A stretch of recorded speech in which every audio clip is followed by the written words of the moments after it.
আমি একটু শুরু করতে পারি। তো আমরা এখানে পেজে আদ্রষ্ট্র পেজ থেকে লাইভ করতে না যাওয়ার একটা কারণ হচ্ছে প্রচুর মেসেজ আসে। এই যে মেসেজগুলো আপনারা অনেকে প্রশ্ন করেন। আমি এখানে একটু লাইভটা শুরু করার আগে বলে, দাদা আপনি রিপ্লাই দেন না। গতকাল গত পরশু মনে হয় এমনই একজনের দাদা জিজ্ঞেস করলো, দাদা আপনাকে মেসেজ দিলাম সকালে, আপনি রিপ্লাই দিচ্ছেন রাতের 11টা করে। তাই আমি বললাম, দাদা দেখেন আসলে অনেক সময় মেসেজ আমার দেখা হয় না, ঠিক আছে, কিন্তু আমি চেষ্টা করি প্রতি ঘন্টায় বা প্রতি যখনই হাতে মোবাইল থাকে তখনই চেষ্টা করি মেসেজগুলো কি দেওয়ার, রিপ্লাই দেওয়ার, এগুলোই। আচ্ছা, আমাদের যে লাইভের বিষয় আজকে আমি চেষ্টা করব এই যে বৈদিক ধর্মধারার যে বিভিন্ন সিদ্ধান্তগুলো, একটা সময় আমরা তো প্রবচন, বিভিন্ন ধরনের প্রবচন সবাই কী করি, এগুলো আলোচনা করি। বিভিন্ন বৈদিক সিদ্ধান্ত বা এগুলো সম্পর্কে যে প্রশ্নগুলো মানুষের মনে থাকে সেগুলো সম্পর্কে আমরা চেষ্টা করতাম প্রবচন। এখন ব্যস্ততার জীবন, বিভিন্ন জনে বিভিন্ন দিকে চলে যায়, আলোচনাগুলো আমরা আর ওভাবে করতে পারি না। তো আমি চিন্তা করলাম যদি একটা প্ল্যাটফর্মে এরকম প্রতি শুক্রবার বিকেলের দিকে 4টার দিকে বা 3:30 বা 4টার দিকে যদি আলোচনায় আসি, পারস্পরিক আলোচনাটাও হলো, বিভিন্ন সিদ্ধান্ত নিয়ে কথা হলো, বৈদিক সিদ্ধান্ত, এবং যারা আমাদের আর্য সমাজের বা বৈদিক সিদ্ধান্তগুলো সম্পর্কে অবহিত নন বেশিরভাগ ক্ষেত্রে বা নতুন একদম, তাদেরও কিছু সংশয় বা প্রশ্ন থাকে। তো আমাদের অনেকে কি করে কমেন্ট বক্সে আমরা সাধারণত কি করি, কমেন্ট বক্সে একটা যুদ্ধ লাগাই ফেলি, ছোটোখাটো একটা ওয়ার্ল্ড ওয়ার লাগাই ফেলি এই সিদ্ধান্ত নিয়ে। এই সিদ্ধান্ত নিয়ে ওর পক্ষে একটা কথাবার্তা, এর পক্ষে একটা কথাবার্তা, তৃতীয় পক্ষের আরেকটা কথাবার্তা, একটা ত্রিমুখী সংঘর্ষের মতো অবস্থা হয়ে যায় আমাদের কমেন্ট বক্সগুলো। তো তার থেকে বরং আমি একটা কথা সবসময় বলি, জ্ঞানের ধারাটা সবসময় একটা শৃঙ্খলার মধ্য দিয়ে যাওয়া উচিত। জ্ঞানের ধারাটা সর্বদা একটা শৃঙ্খলার মধ্য দিয়ে যাওয়া উচিত। অর্থাৎ বিক্ষিপ্ত, আমি যেভাবে ক্লাস 3 পড়া ক্লাস 2-তে শেষ করতে পারবো না, বা ক্লাস 5-এর কোনো সিদ্ধান্ত আমি যেভাবে ক্লাস 1-এ শেষ করতে পারবো না বা বুঝবো না, ঠিক তেমনি সাধ্যায় বা ধর্মীয় বিষয়গুলো একটা শৃঙ্খলার মধ্য দিয়ে যেতে হয়। আমি প্রথমত যদি বেসিক কনসেপ্টগুলো সম্পর্কে যদি না জানি, ধর্মের বেসিক কনসেপ্টগুলো সম্পর্কে যদি আমার একদম ন্যূনতম ধারণাটা যদি না থাকে, আমি একটু মিডিয়াম লেভেলের, মিড লেভেলের অথবা হাই লেভেলের কনসেপ্টগুলো সম্পর্কে একটু কি হবে, ঝামেলা হয়ে যাবে। যেমন সনাতন ধর্মের হাই লেভেলের কনসেপ্ট হলো দর্শন, ফিলোসফি। সনাতন ফিলোসফি বুঝতে গেলে এর বেসিক কনসেপ্টগুলো আগে একটু করে ধারণা নিতে হবে। সাধারণত আমরা সবাই জানি আমাদের সনাতন ধর্মের শাস্ত্রসমূহকে আমরা 2 ভাগে ভাগ করতে পারি, একটা হচ্ছে স্মৃতি এবং শ্রুতি। তো স্মৃতি যেগুলো সেগুলো হচ্ছে বেদ বা বেদের মূল শাখা যেগুলো, আর শ্রুতি হলো যেগুলো হচ্ছে বেদের পরবর্তী সময়ে রচিত ব্রাহ্মণ, আরণ্যক, উপনিষদ, দর্শন, এগুলো। তো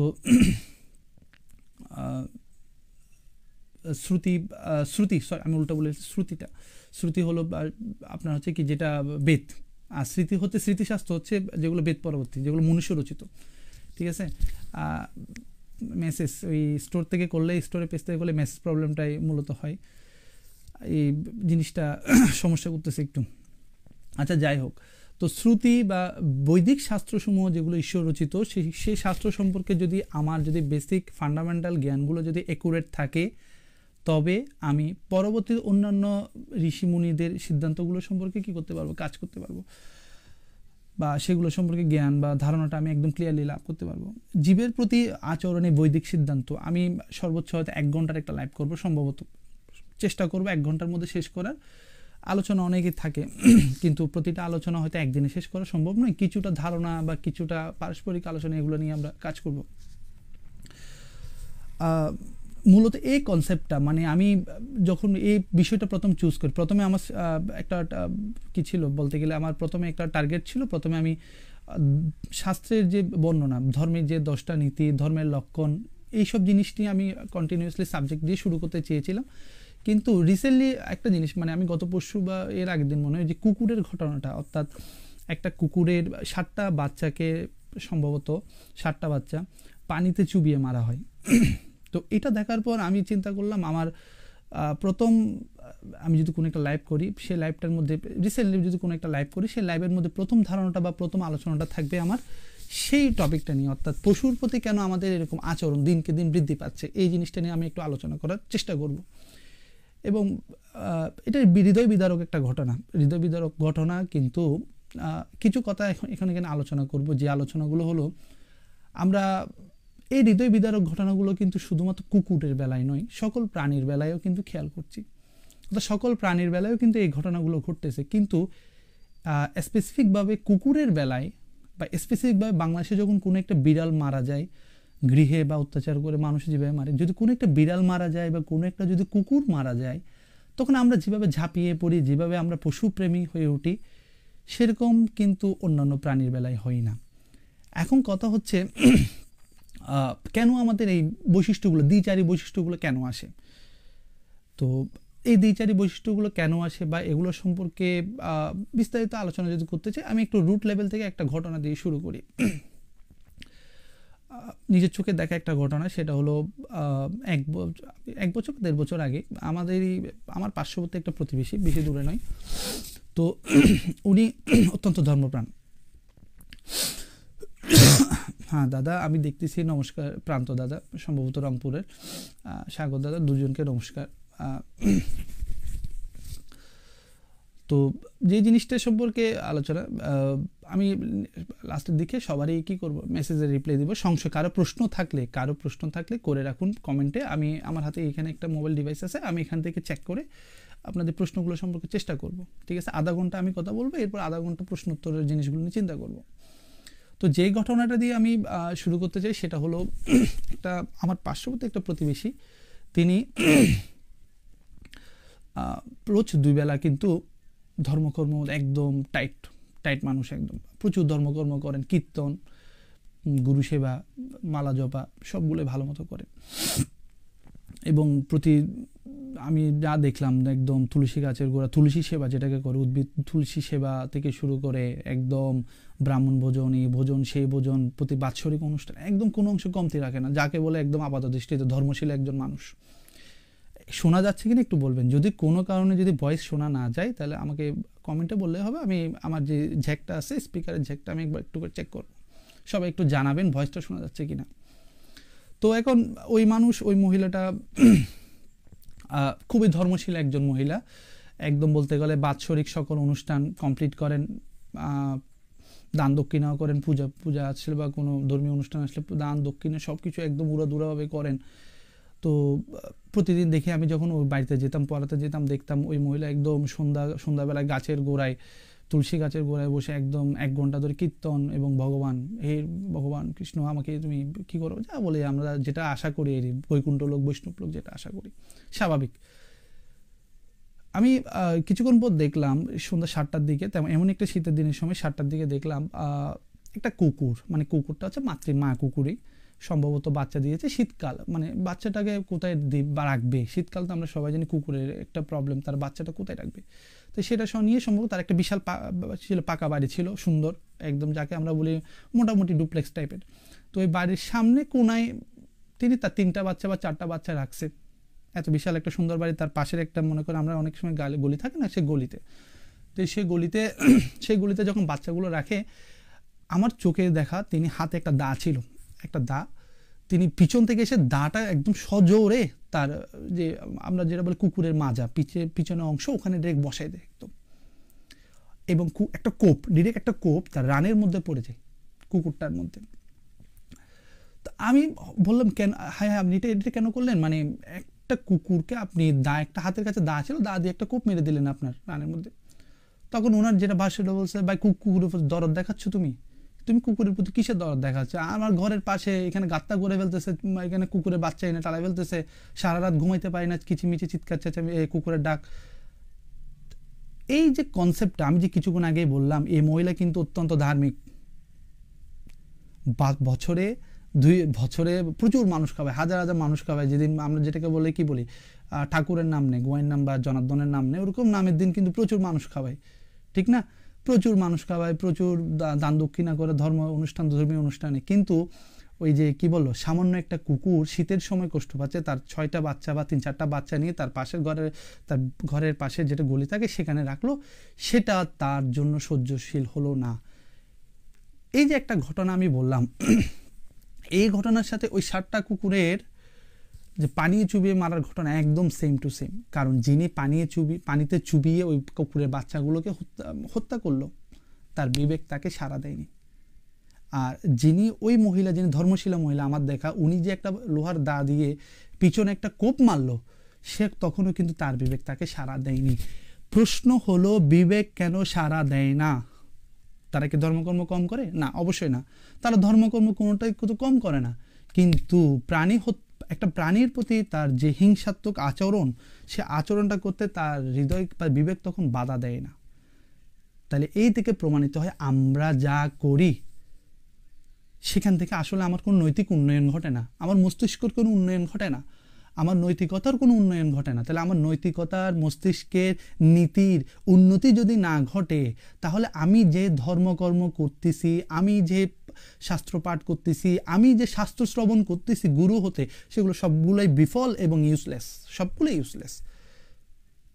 না, তা না হলে একটা প্রাণীকে তো, একটা কুকুর তো দূরের কথা, একটা আততায়ী প্রাণী তো দূরের কথা, একটা সামান্য ছোট্ট একটা মশাও যখন আমার শরীরে বসে, আমার থেকে গিল্টি ফিল হওয়ার কথা, অর্থাৎ আমি তাকে হত্যা করতেছি, তাকে হত্যা করার পূর্বে তো আমার একটা গিল্টি ফিল হওয়ার কথা।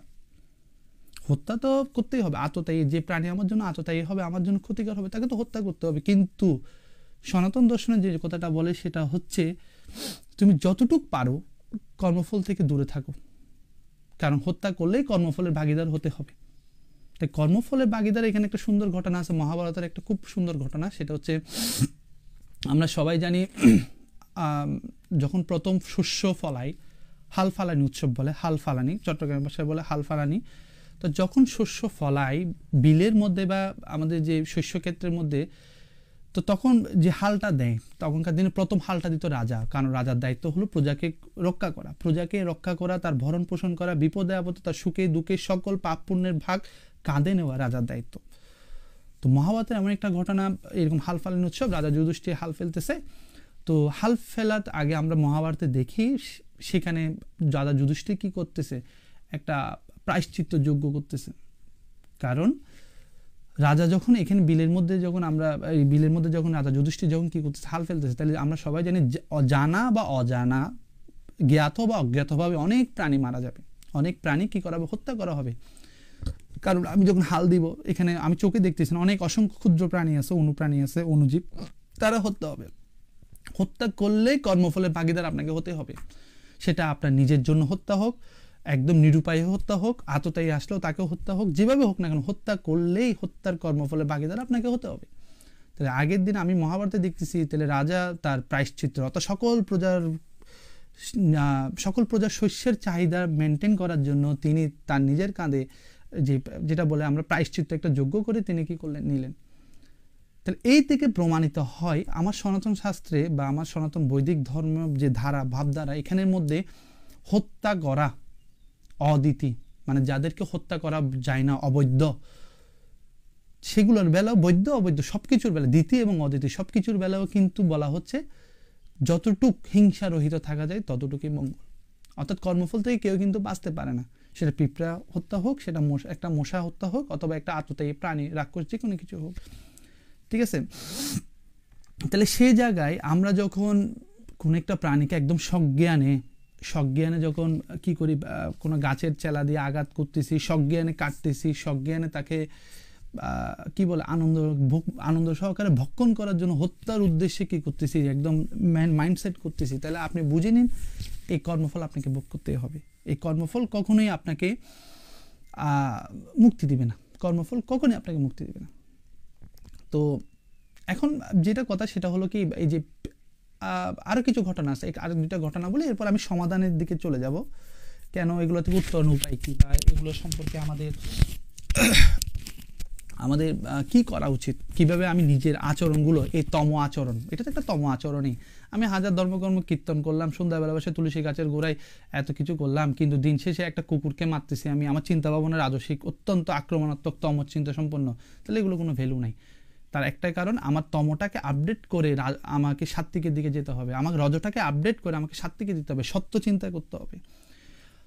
মানব মস্তিষ্ক, আমি একটা কথা বলি, মানব মস্তিষ্ক একটা বাগান, একটা ফুলের বাগান। যদি ফুল চাষ করি সেটা ফুলের বাগান, আর যদি সেখানে তামাক চাষ করি সেটা নিকোটিনের বাগান হবে। যখন আমি ফুল চাষ করব তখন সুবৃদ্ধি, সুরুচি, সুচিন্তা, সুমতামত, সুকর্মের প্রয়াস সব কিছু আমার মস্তিষ্কে সেট আপ হবে, ফিল আপ হবে, স্টোরেজ হবে। কিন্তু আমি যখন আমার এই মস্তিষ্কের মধ্যে সে বিষাক্ত তামাক গাছের মতো যখন তামাক চাষ করব, নিকোটিনের বিষাক্ততায় আমার মস্তিষ্ক কীভাবে ভরে যাবে। অর্থাৎ আমি যদি পুরো মস্তিষ্ককে আমার যদি বাগান কল্পনা করি, সেখানে যদি আমি ভালো কিছু রাখতে চাই ভালো কিছুই সেফ হবে, যদি খারাপ কিছু রাখতে চাই খারাপ কিছুই সেফ হবে, এবং সে খারাপ ধীরে ধীরে আরও খারাপের দিকে মানে তমোর দিকে চলে যায়, তমো থেকে নিকৃষ্ট আরও বেশি রাক্ষস বা পৈশাচ, ঠিক আছে, রাক্ষস বা পিচাস এই ধরনের চিন্তার দিকে চলে যাবে। আর আমি যদি চিন্তা করি না আমি নিজেকে উন্নতি করব, তাহলে আমার গুণটাকে উন্নতি করতে হবে। বাগানটাকে উন্নতি করার আগে আমাকে গুণটাকে উন্নতি করতে হবে, সত্যের দিকে আমাকে কি করতে হবে, দাবিত হতে হবে। আরেক কিছু ঘটনা আমি একটু বলি, যেমন একটা সময় পর্যন্ত মানুষ নিজের আহার বা যেটাকে বলে আমার মুখের যে স্বাদ, মুখের স্বাদের জন্য বা আমি নিজের তৃপ্তি বিলাসের জন্য আমরা কি করি, প্রাণী হত্যা করি। একটা সময় পর্যন্ত মানুষ কিন্তু প্রাণী হত্যা করতে গিয়েও কিন্তু একটু হইলেও সামান্য হলেও গিল্টি ফিল করতো, কিন্তু বর্তমানে আমরা দেখি প্রাণী হত্যা একটা উৎসব, প্রাণীকে হত্যা করাও একটা উৎসবে দাঁড়িয়েছে। এবং পৃথিবীর বিভিন্ন জায়গায় অত্যন্ত জঘন্যভাবে কিছু কিছু জায়গা আছে, আমি আপনারা দেখছেন সেগুলো সম্ভবত, অত্যন্ত জঘন্যভাবে কষ্ট দিয়ে পীড়া দিয়ে প্রাণী হত্যা করাটা কিন্তু একটা উৎসবে পরিণত হয়েছে। তাইওয়ান বা থাইল্যান্ডের দিকে আমি একটা জিনিস দেখি, তারা বিভিন্ন মহিষকে যতটুকু কষ্ট দেওয়া যায়, অর্থাৎ তার একটা শিরা ছিন্ন করে তার রক্ত যখন কি হয় পরে, তারা কিন্তু আনন্দ উৎসব করে, ঠিক না, তারা আনন্দ উৎসব করে। আরব দেশের মধ্যে একটা উটকে তারা ফেলে তো আর মারতে পারে না, তারা কি করে সেটাকে দাঁড়ানো অবস্থায় যতটা একটু বিভৎসভাবে কি করে হত্যা করে। আরেকটু যদি ভিতরে যায় আমরা দেখি জাপান, তাইওয়ান এরকম কিছু দেশ আছে যেগুলোর মধ্যে চীন বিশেষ করে, এদের দেশের মধ্যে কাঁচা মাছ খাওয়ারও একটা প্রচলন আছে, অর্থাৎ জীবন্ত একটা মাছ তাকে কেটে ফেলছে, একটা অংশ রোস্ট করে ফেলছে, কেটে ফেলছে, সেখানে তারা বিভিন্ন ধরনের উপসঙ্গ দিয়ে তাকে ভক্ষণ করতেছে। অর্থাৎ মানুষের ভক্ষণ করার, হত্যা তো একসময় একটু হলো গিল্টি ফিল হতো, বর্তমানে গিল্টি ফিল তো নাই, বরঞ্চ হত্যাটাকে কতটা আনন্দ সহকারে উদযাপন করা যায়, কতটা জীবন্ত প্রাণীকে, কতটা জীবন্ত একটা পশুকে অত্যন্ত আনন্দ সহকারে হত্যা করা যায়, সেটা একটা উৎসবে পরিণত হয়েছে। এই কথাগুলো আমাকে চিন্তা করতে হবে। আমাকে কোনো একটা সমস্যা যদি দেখি আমার খারাপ লাগতেছে, আমার থেকে আজকে খারাপ লাগতেছে না, একটা জীবন্ত মাছকে তারা কাটতেছে বা এইভাবে ভক্ষণ করতেছে, একটা জীবন্ত প্রাণীকে যখন উৎসব মানে কি করে তারা ধর্মীয় বলেন যেভাবে বলেন ওদের লোকাচার বা টোটেম যেটাই বলেন তারা কাটতেছে, আমার থেকে খারাপ লাগতেছে। কিন্তু আমি ওদের জিনিসটা দেখে যদি আমার খারাপ লাগে, আমাকে আমার জিনিসটাও দেখতে হবে। আমার দেশের মধ্যে, আমার কমিউনিটির মধ্যে, আমার ধর্মের মধ্যে এই ধরনের কাজগুলো কি হয়, তখন আপনি একটু চিন্তা করেন, আপনার মাথায় তখন হ্যাঁ আমার ধর্ম তো এরকম হয়। যেমন নেপালের মধ্যে গাদিমাই টেম্পলে একদিনে 5,000 থেকে 10,000 কি হয়, প্রাণী হত্যা হয়। তো এই যে 10,000 প্রাণী হত্যা হয়, এটা নিয়ে কিন্তু আমরা কেউ কিন্তু তখন মন খারাপ করি না। কিন্তু যখন একটা প্রাণী, কুকুর বা বিড়াল বা যখন একটা দেখি কি জীবন্ত একটা কাকড়া, ব্যাঙ যখন তারা খায় তাদের উৎসবের হিসেবে, তখন খারাপ লাগে। তাহলে দেখুন ওর লেভেল মানে ওদের লেভেলটা রাক্ষস পর্যায়ে গেল, আমি এখন তম পর্যায়ে আছি, সেজন্য আমার খারাপ লাগতেছে। আমি যখন তম পর্যায়ে কাজ করি, যিনি রজ পর্যায়ে আছে তার থেকে খারাপ লাগতেছে। আর যিনি রজতম এভাবে কাজ করতেছে বা রজ পর্যায়ে সামান্য করে, যিনি একটু করে গিল্টি ফিল করে, যারা বলি প্রদান করে বা বিভিন্ন ধরনের উৎসব অনুষ্ঠানে এরকম আনন্দ নিয়ে ঢাকঢোল বাজি পশু বলি করে, তারা রজ পদ্ধতিতে আছে, রাজারা তো এগুলো করছে। তো রজ পদ্ধতিতে যারা প্রাণী হত্যাতে করতেছে তাদের জন্য খারাপ লাগতো সত্যগুণের মানুষ তো হিংসা রহিত। তাহলে সত্যগুণের মানুষ আমরা একটা সিকোয়েন্স দেখতেছি, যিনি পিশাচ তার থেকে খারাপ লাগতেছে তমতে খারাপ লাগতেছে পিশাচ লেভেলের কার্যকলাপের জন্য, তম লেভেলের মানুষগুলোর কার্যকলাপ দেখে খারাপ লাগতেছে রজ লেভেলের মানুষগুলোর, রাজসিক কার্যকলাপ দেখে খারাপ লাগতেছে সাত্ত্বিক মানুষগুলোর। তাহলে আমরা বুঝতে পারতেছি খারাপ লাগার লেভেলটাও একটা আপেক্ষিক বিষয়। এখন যিনি পিশাচ মস্তিষ্কের বা পিশাচ মানসিকতার মানুষ, তার কাছে আমি যদি বেদবাণী নিয়ে যাই, আমি যদি বলি অগ্ন বা বধ করা যাবে না, অদিতি, তারা যারা যেসব প্রাণী অদিতি হিসেবে গণ্য, বোধ করা যাবে না, তুমি প্লিজ তাদেরকে বধ করো না, ওরা আমার কথা শুনে উল্টা আমাকেই বধ করে দিবে।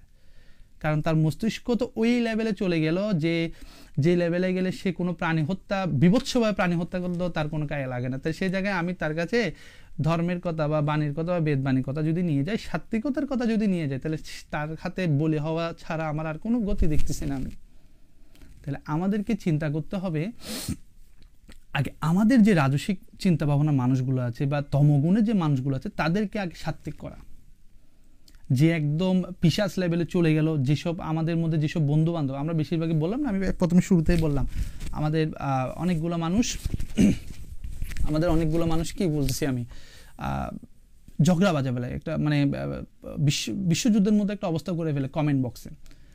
আমার কথা হচ্ছে কমেন্ট বক্সে যুদ্ধ করে তো কোনো লাভ নেই, আমাকে টার্গেট করতে হবে আমার যে বন্ধু মোটামুটি এটা বিশ্বাস করে আমি হত্যা করতেছি বা আমার হত্যার সাথে আমার প্রত্যক্ষ না হোক পরোক্ষ একটা সংযোগ আছে, বাট এটা অপরাধ বোধ কাজ করতেছে বা গিলটি ফিল হচ্ছে, আমি সেই বন্ধুর সাথেই প্রথমে শাস্ত্রীয় আলোচনা করব। আমি সেই বন্ধুর কাছেই প্রথম বৈদিক ভাবধারার কথাগুলো নিয়ে আলোচনা করব। যে বন্ধু পিশাচ লেভেলে চলে গেছে, মানুষ হত্যা করা যার হাতে বাঁধে না, প্রাণী হত্যা বিভৎসভাবে, এবং সে এটাকে খুব আনন্দ সহকারে, তার কাছে এগুলো নিয়ে গেলে উল্টা আপনিই কি হবেন, অপমানিত হবেন। লেভেল খুব একটা ইম্পর্টেন্ট জিনিস, আমি কিছুক্ষণ আগে বললাম লেভেল খুব ইম্পর্টেন্ট জিনিস।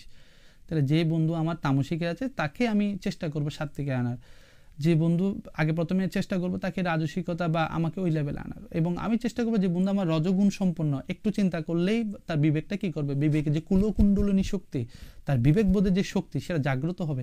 আমার কাজ হবে ওকেই আগে কি করা, মনিটরিং করা। তো জীবের প্রতি আচরণের বৈদিক সিদ্ধান্তের সমাধানগুলো একটু বলি। আমরা কিভাবে এই যে আমাদের যে শক্তি, বিবেক শক্তি, যেটাকে আমি এক কথায় বলবো বিবেক শক্তি, আমাদের এই যে বিবেক শক্তি এটা জাগ্রত করার উপায়টা কি? আমরা সবসময় কোনো একটা যখন কাজ করি চিন্তা করি সবচেয়ে সাস্টেনেবল রুটটা বা সাস্টেনেবল ওয়েটাকে কি করা, ফলো করা। একদম সবচেয়ে টেকসই এবং সাস্টেনেবল যে রুট বা ওয়ে যেটা থাকে সেটা যখন আমরা কেন ফলো করে চিন্তা করি, একটা বিল্ডিং তৈরি করতেছি, আমি চিন্তা করতেছি 1 নম্বর রডটাই দিব, হোক 5 টাকা বেশি হোক, আমি রডটা দিব 1 নম্বর। আমি আমার কোনো একটা ছেলের বিবাহ করাচ্ছি বা কোনো একটা অনুষ্ঠান, আমি চিন্তা করবো যাক 2 টাকা বেশি যাক, তবুও আমি খুব সুন্দর একদম সলিডভাবে কি করব, আমার এই কাজটা বা অনুষ্ঠানটা করব। সব কিছুর বেলায় আমরা সাস্টেনেবল খুঁজি। একটা দেশ গঠন করলেও সেখানে আমি সাস্টেনেবল এনভায়রনমেন্ট খুঁজি, আমি একটা ঘর তৈরি করলেও সেখানে আমি সাস্টেনেবল একটা কি বলে স্ট্রাকচার খুঁজি। কিন্তু ধর্মের বেলায়, ধর্মীয় কার্যের বেলায়, ধর্ম পালনের বেলায় আমরা সাস্টেনেবল রুটটাকে কিন্তু ফলো করি না। এটাই আমাদের সবচেয়ে বড় দোষ। যে জিনিসটা আমার কর্মফলের সাথে সম্পৃক্ত, যে জিনিসটা আমার মোক্ষ লাভের সাথে সম্পৃক্ত, যে জিনিসটা আমার সৎমার্গ তথা আমার কি বলে সঠিক মার্গ হিসেবে কি হবে অভিহিত, সেই মার্গটা একটু যদি কঠিনও হয়, একটুও যদি বিরূপ হয়, একটুও যদি প্রতিকূলে থাকে, আমাদের উচিত সেটাকে ফলো করা। কারণ এটাই টেকসই বা সাস্টেনেবল রুট, এটাই একমাত্র উত্তম পন্থা, বেস্ট। আমি যদি সুপারলেটিভে বলি বেস্ট, একদম বেস্ট জিনিসটাকে ফলো করাই হচ্ছে একজন বিদ্বান বা একজন বুদ্ধিমানের মূল কাজ। যে ব্যক্তি বোকা সে কখনো বেস্টে চিন্তা করে না, সে সবসময় চিন্তা করে গুড বেটারে চিন্তা করে। কিন্তু যে ব্যক্তি বুদ্ধিমান সে সর্বদা চিন্তা করে বেস্ট ওয়েটা। আমাদের আগে ফিক্সড হইতে হবে বেস্ট ওয়েটা কোন শাস্ত্র থেকে আসে, দ্য বেস্ট ওয়েটা, দ্য বেস্ট রুটটা, দ্য বেস্ট আমার যে কিটা ডেভেলপমেন্টটা সেটা কোন রাস্তা থেকে আসে, সেটা ফিক্সড করাটাই হচ্ছে একজন বিদ্যার্থীর, একজন ধার্মিক ব্যক্তির, একজন সত্যান্বেষী, একজন সত্যার্থীর প্রথম কাজ। সেজন্য আমরা একটা কথা বলি, আগে তুমি সত্যার্থী হও, সত্যের জন্য আগে তুমি আর্ত করো, চেষ্টা করো, আকাঙ্ক্ষা আনো, নিজের হৃদয়ে আগে সত্য জানার আকাঙ্ক্ষাটা আনো। নিজের হৃদয়ে সত্য জানার আকাঙ্ক্ষা আসলেই তবে তুমি সত্যার্থী থেকে বিদ্যার্থী হও। এখন তুমি বিদ্যা রাস্তায় যাও, তুমি বিদ্যা জ্ঞান অর্জন করো, তুমি কোনটা ভালো কোনটা মন্দ, কোনটা সঠিক কোনটা বেঠিক, কোনটা সঠিক নয়, কোনটা মধ্যপন্থা, কোনটা উত্তম পন্থা, সেটা সম্পর্কে আগে তুমি ধারণা নাও। এরপর আমি বলবো আপনারা বা কোন একজন ব্যক্তি তিনি কি করুক, তার রাস্তা তিনি চয়েস করুক।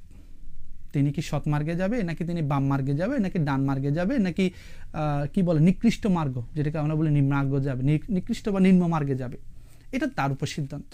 কারণ আমি তো অন্যের কর্মফল আমিও ভোগ করবো না, আমার কর্মফল অন্য কেউ ভোগ করবে না। তাহলে আমার প্রশ্ন হচ্ছে, আমার জীবের আচরণের প্রতি অন্য কি করলো সেটার আগে আমি নিজেরটা আগে চিন্তা করব। আমার থেকে আজকে ওই জিনিসটা দেখে খারাপ লাগতেছে, ওদের ওই কর্মকাণ্ডগুলো দেখে খারাপ লাগতেছে, ওকে ফাইন, খারাপ লাগাটা স্বাভাবিক। কারণ আমার মধ্যে এখনো স্টিল নাও 1% বা 2% হলো বিবেকবোধ জাগ্রত আছে। মানুষ যখন 1% যখন বিবেকবোধ তার মধ্যে থাকে না, তখনই সে পশুতে কনভার্ট হয়। স্বামী বিবেকানন্দ তো একটা খুব সুন্দর কথা আছে স্বামী বিবেকানন্দ, সেটা হচ্ছে ধর্ম হলো সেই সত্তা যা মানুষকে পশুত্ব থেকে মনুষ্যত্বে উত্তীর্ণ করে। তো গুণীজনদের এই কথাগুলো আসলে খুব সুন্দর, মানে এগুলোই তো আসল কথা। আমাকে যে জিনিস আমাকে যদি পশুত্ব থেকে মনুষ্যত্বে যদি আপডেট করতে না পারে, তাহলে আমি সেই সত্তা কেন গ্রহণ করবো? সেই সত্তার পিছনে কেন লক্ষ লক্ষ টাকা ঢালবো? আমি ঢালতেছি না, আমরা প্রতি বছর লক্ষ লক্ষ কোটি কোটি টাকা কি করতেছি, ব্যয় করতেছি। সেই ব্যয় বা সেই টাকা ব্যয়টার কারণে আমার কি বলবো, আমার এনভায়রনমেন্ট, আমার ধর্ম, আমার আচার, রুচি, অভিরুচি, বিহেভ, এবং আমার যে একটা যেটাকে আমরা বলি আর্থিক উন্নয়ন, সেটা কি কোনো আর্থিক নয়, টাকা পয়সা ফাইন্যান্সিয়াল নয়, আর্থিক উন্নয়ন যদি হলো কি না, সেই জিনিসটা আমাকে একটু চিন্তা করতে হবে আগে। কোটি টাকা খরচ করার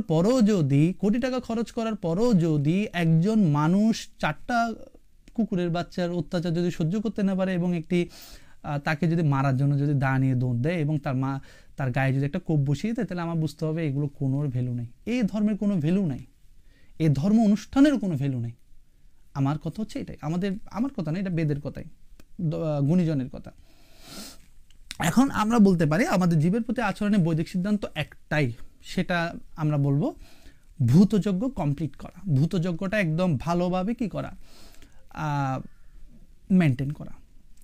বৈদিক সিদ্ধান্তের সবচেয়ে গুরুত্বপূর্ণ বিষয় যেটা, আমি এটা আলাদা একটা হয়তো আমার লাইভ থাকবে, সেটা হচ্ছে পঞ্চমহাযজ্ঞ নিয়ে।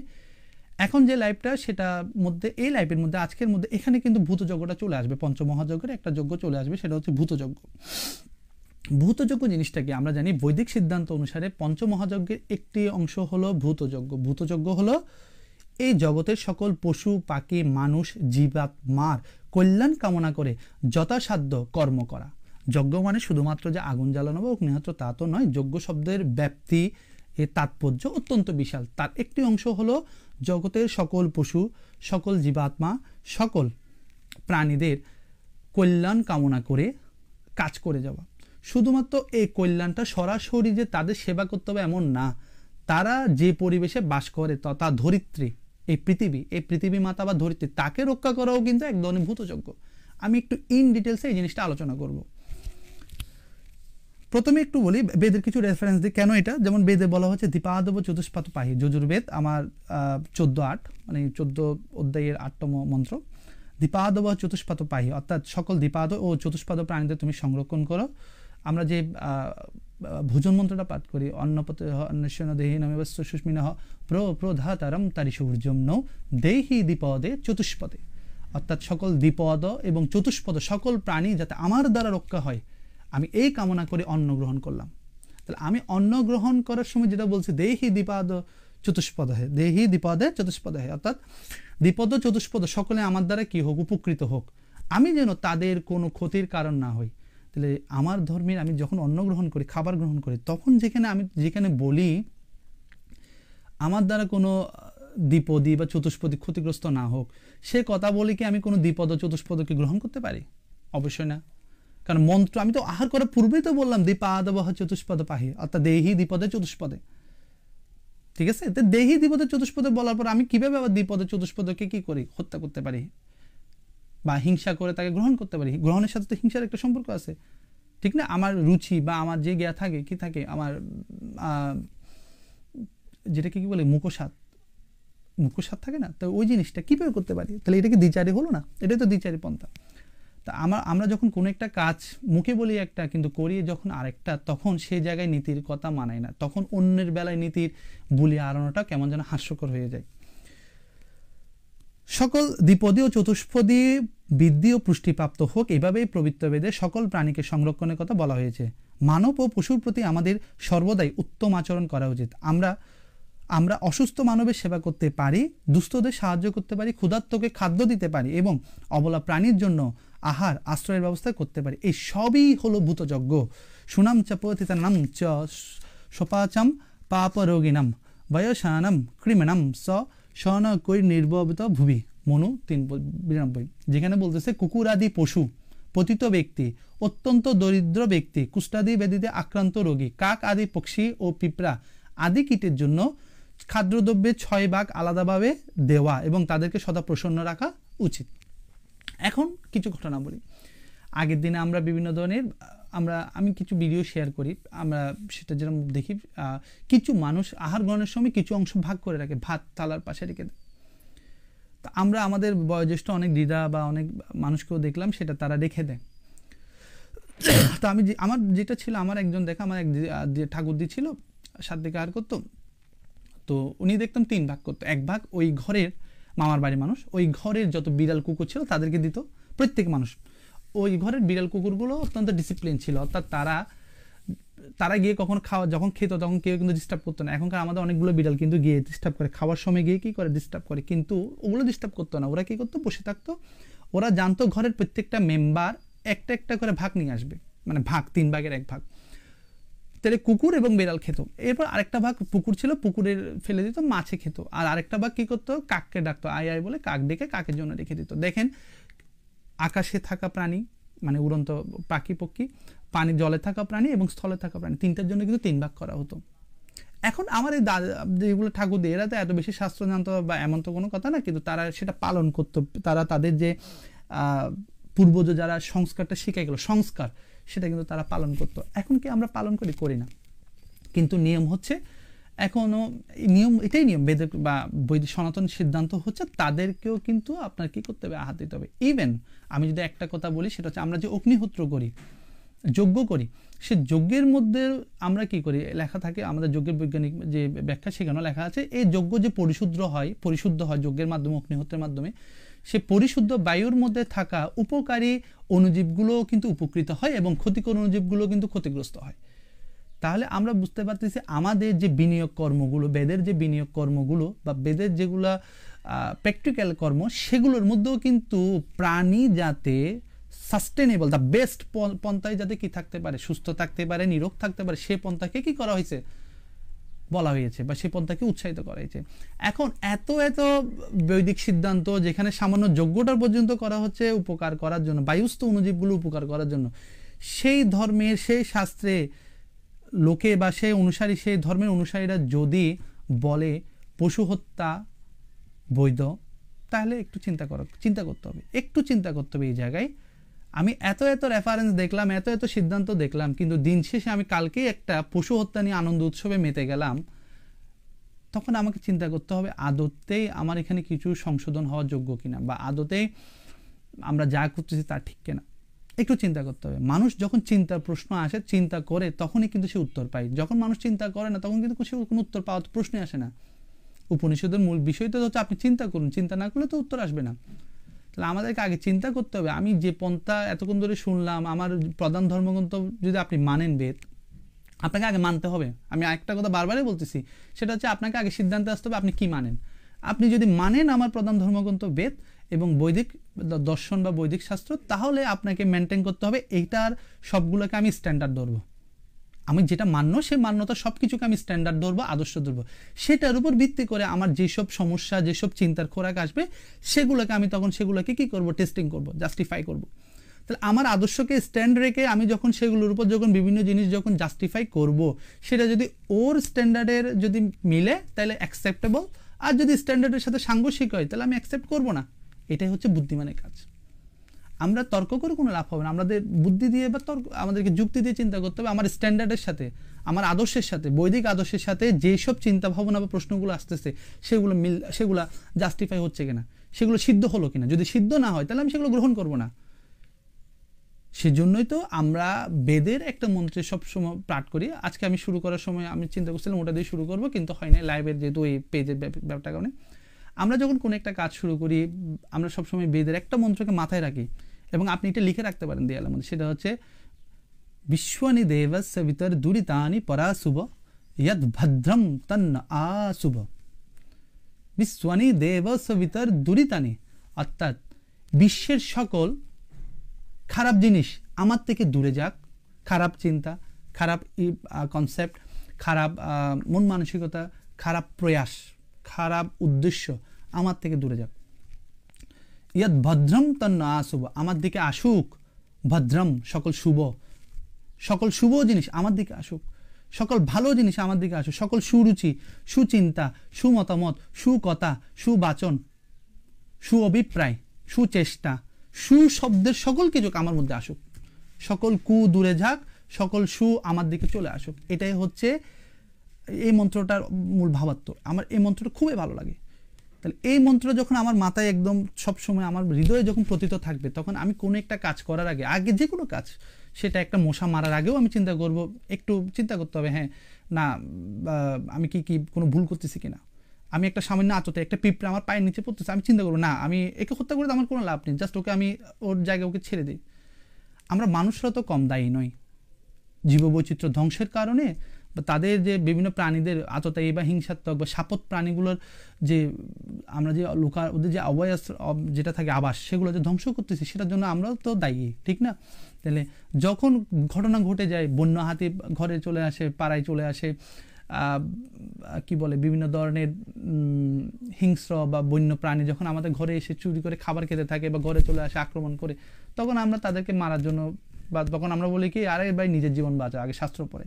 হ্যাঁ কথা ঠিক আছে, আততায়ী তো ওরা এমনি হয় নাই, ওরা আততায়ী বলে তো ওদেরকে আমরা চেষ্টা করছি, কিন্তু ওরা তো আততায়ী, তো আমরাই তাকে তৈরি করলাম আততায়ী হিসেবে।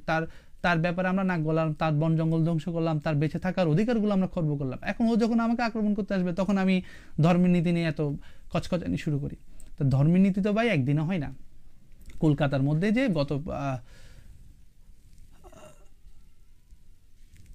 আমি লাস্টের দিকে বলবো এটা প্রশ্নগুলো। আচ্ছা, কলকাতার মধ্যে যে কিছু, আমি এই লাইভটা করার আগে আমি একটা দেখছি, কলকাতার মধ্যে ওই যে ঘটনা একটা শুনলাম, দেখলাম একটা নবজাতক, পরিত্যক্ত নবজাতককে কুকুরের চারদিক থেকে ঘিরে রেখে কী করলো, রক্ষা করলো।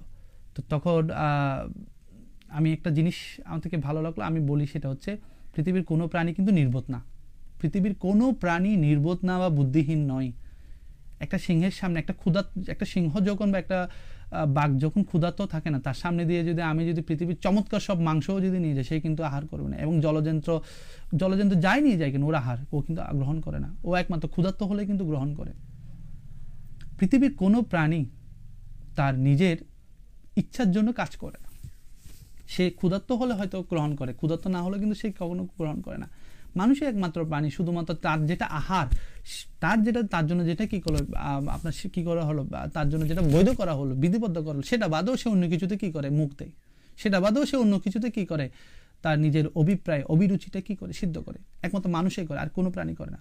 তা আমি যে কথাটা বলছি, পৃথিবীর কোনো প্রাণী নির্বোধ না। আমি অনেক সময় অনেক ভিডিও শেয়ার করি, মাছ, একটা মানুষ দেখলাম আপনার ভারতের না, এটা সম্ভবত ওদিকের উত্তর ভারতের ওদিকে সাইডে, মানুষটা প্রতিদিন পুকুরে নেমে যায়, কি দেয়, বিভিন্ন ধরনের খাবার দেয়, মাছগুলো এসে যায় তার কোলে, ঠিক না? তারগুলো বিভিন্ন ধরনের মাছগুলো এসে যায়, প্রতিদিন খাবার দেয়। তার মাছেরও বুদ্ধি আছে। আপনি মাছকে কিন্তু নির্বোধ বলতে পারবেন না, তারও কিন্তু বুদ্ধি আছে, সেও জানে পোষ মানে, ঠিক আছে? আমার দক্ষিণ আফ্রিকার মধ্যে একটা মানুষ ছিল, এটা আমরা সবাই জানি, সে হাইনাকে পোষ মানত, প্রতি রাতে সে হাইনাকে কি করতো, হাইনার সাথে দেখা করতো। তাহলে হাইনাও কিন্তু পৃথিবীর সবচেয়ে হিংস্র প্রাণী, হাইনাও কিন্তু বন্ধু হয়, ঠিক আছে? সেও কিন্তু বন্ধু হয়। আমরা কেরালার দিকে একটা মন্দিরের কথা শুনলাম, যেটার মধ্যে একটা কুমির ছিল, যে কুমিরটা সাত্বিক আহার ছিল। অর্থাৎ ওই মন্দিরে প্রতিদিন প্রসাদ হতো, সে প্রসাদ সে কুমির খেত, তাকে কোনোদিন মাছ মাংস বা কোনো প্রাণীজ জিনিস দেওয়া হতো না। সে মারা গেল, তাকে কিন্তু একদম যাকে বলে বৈদিক নিয়মে যেরকম দাহ করা হয়, সেরকম দাহ করা হয়েছে, ঠিক আছে? দাহ করে তাকে কিন্তু সৎকার করা হয়েছে।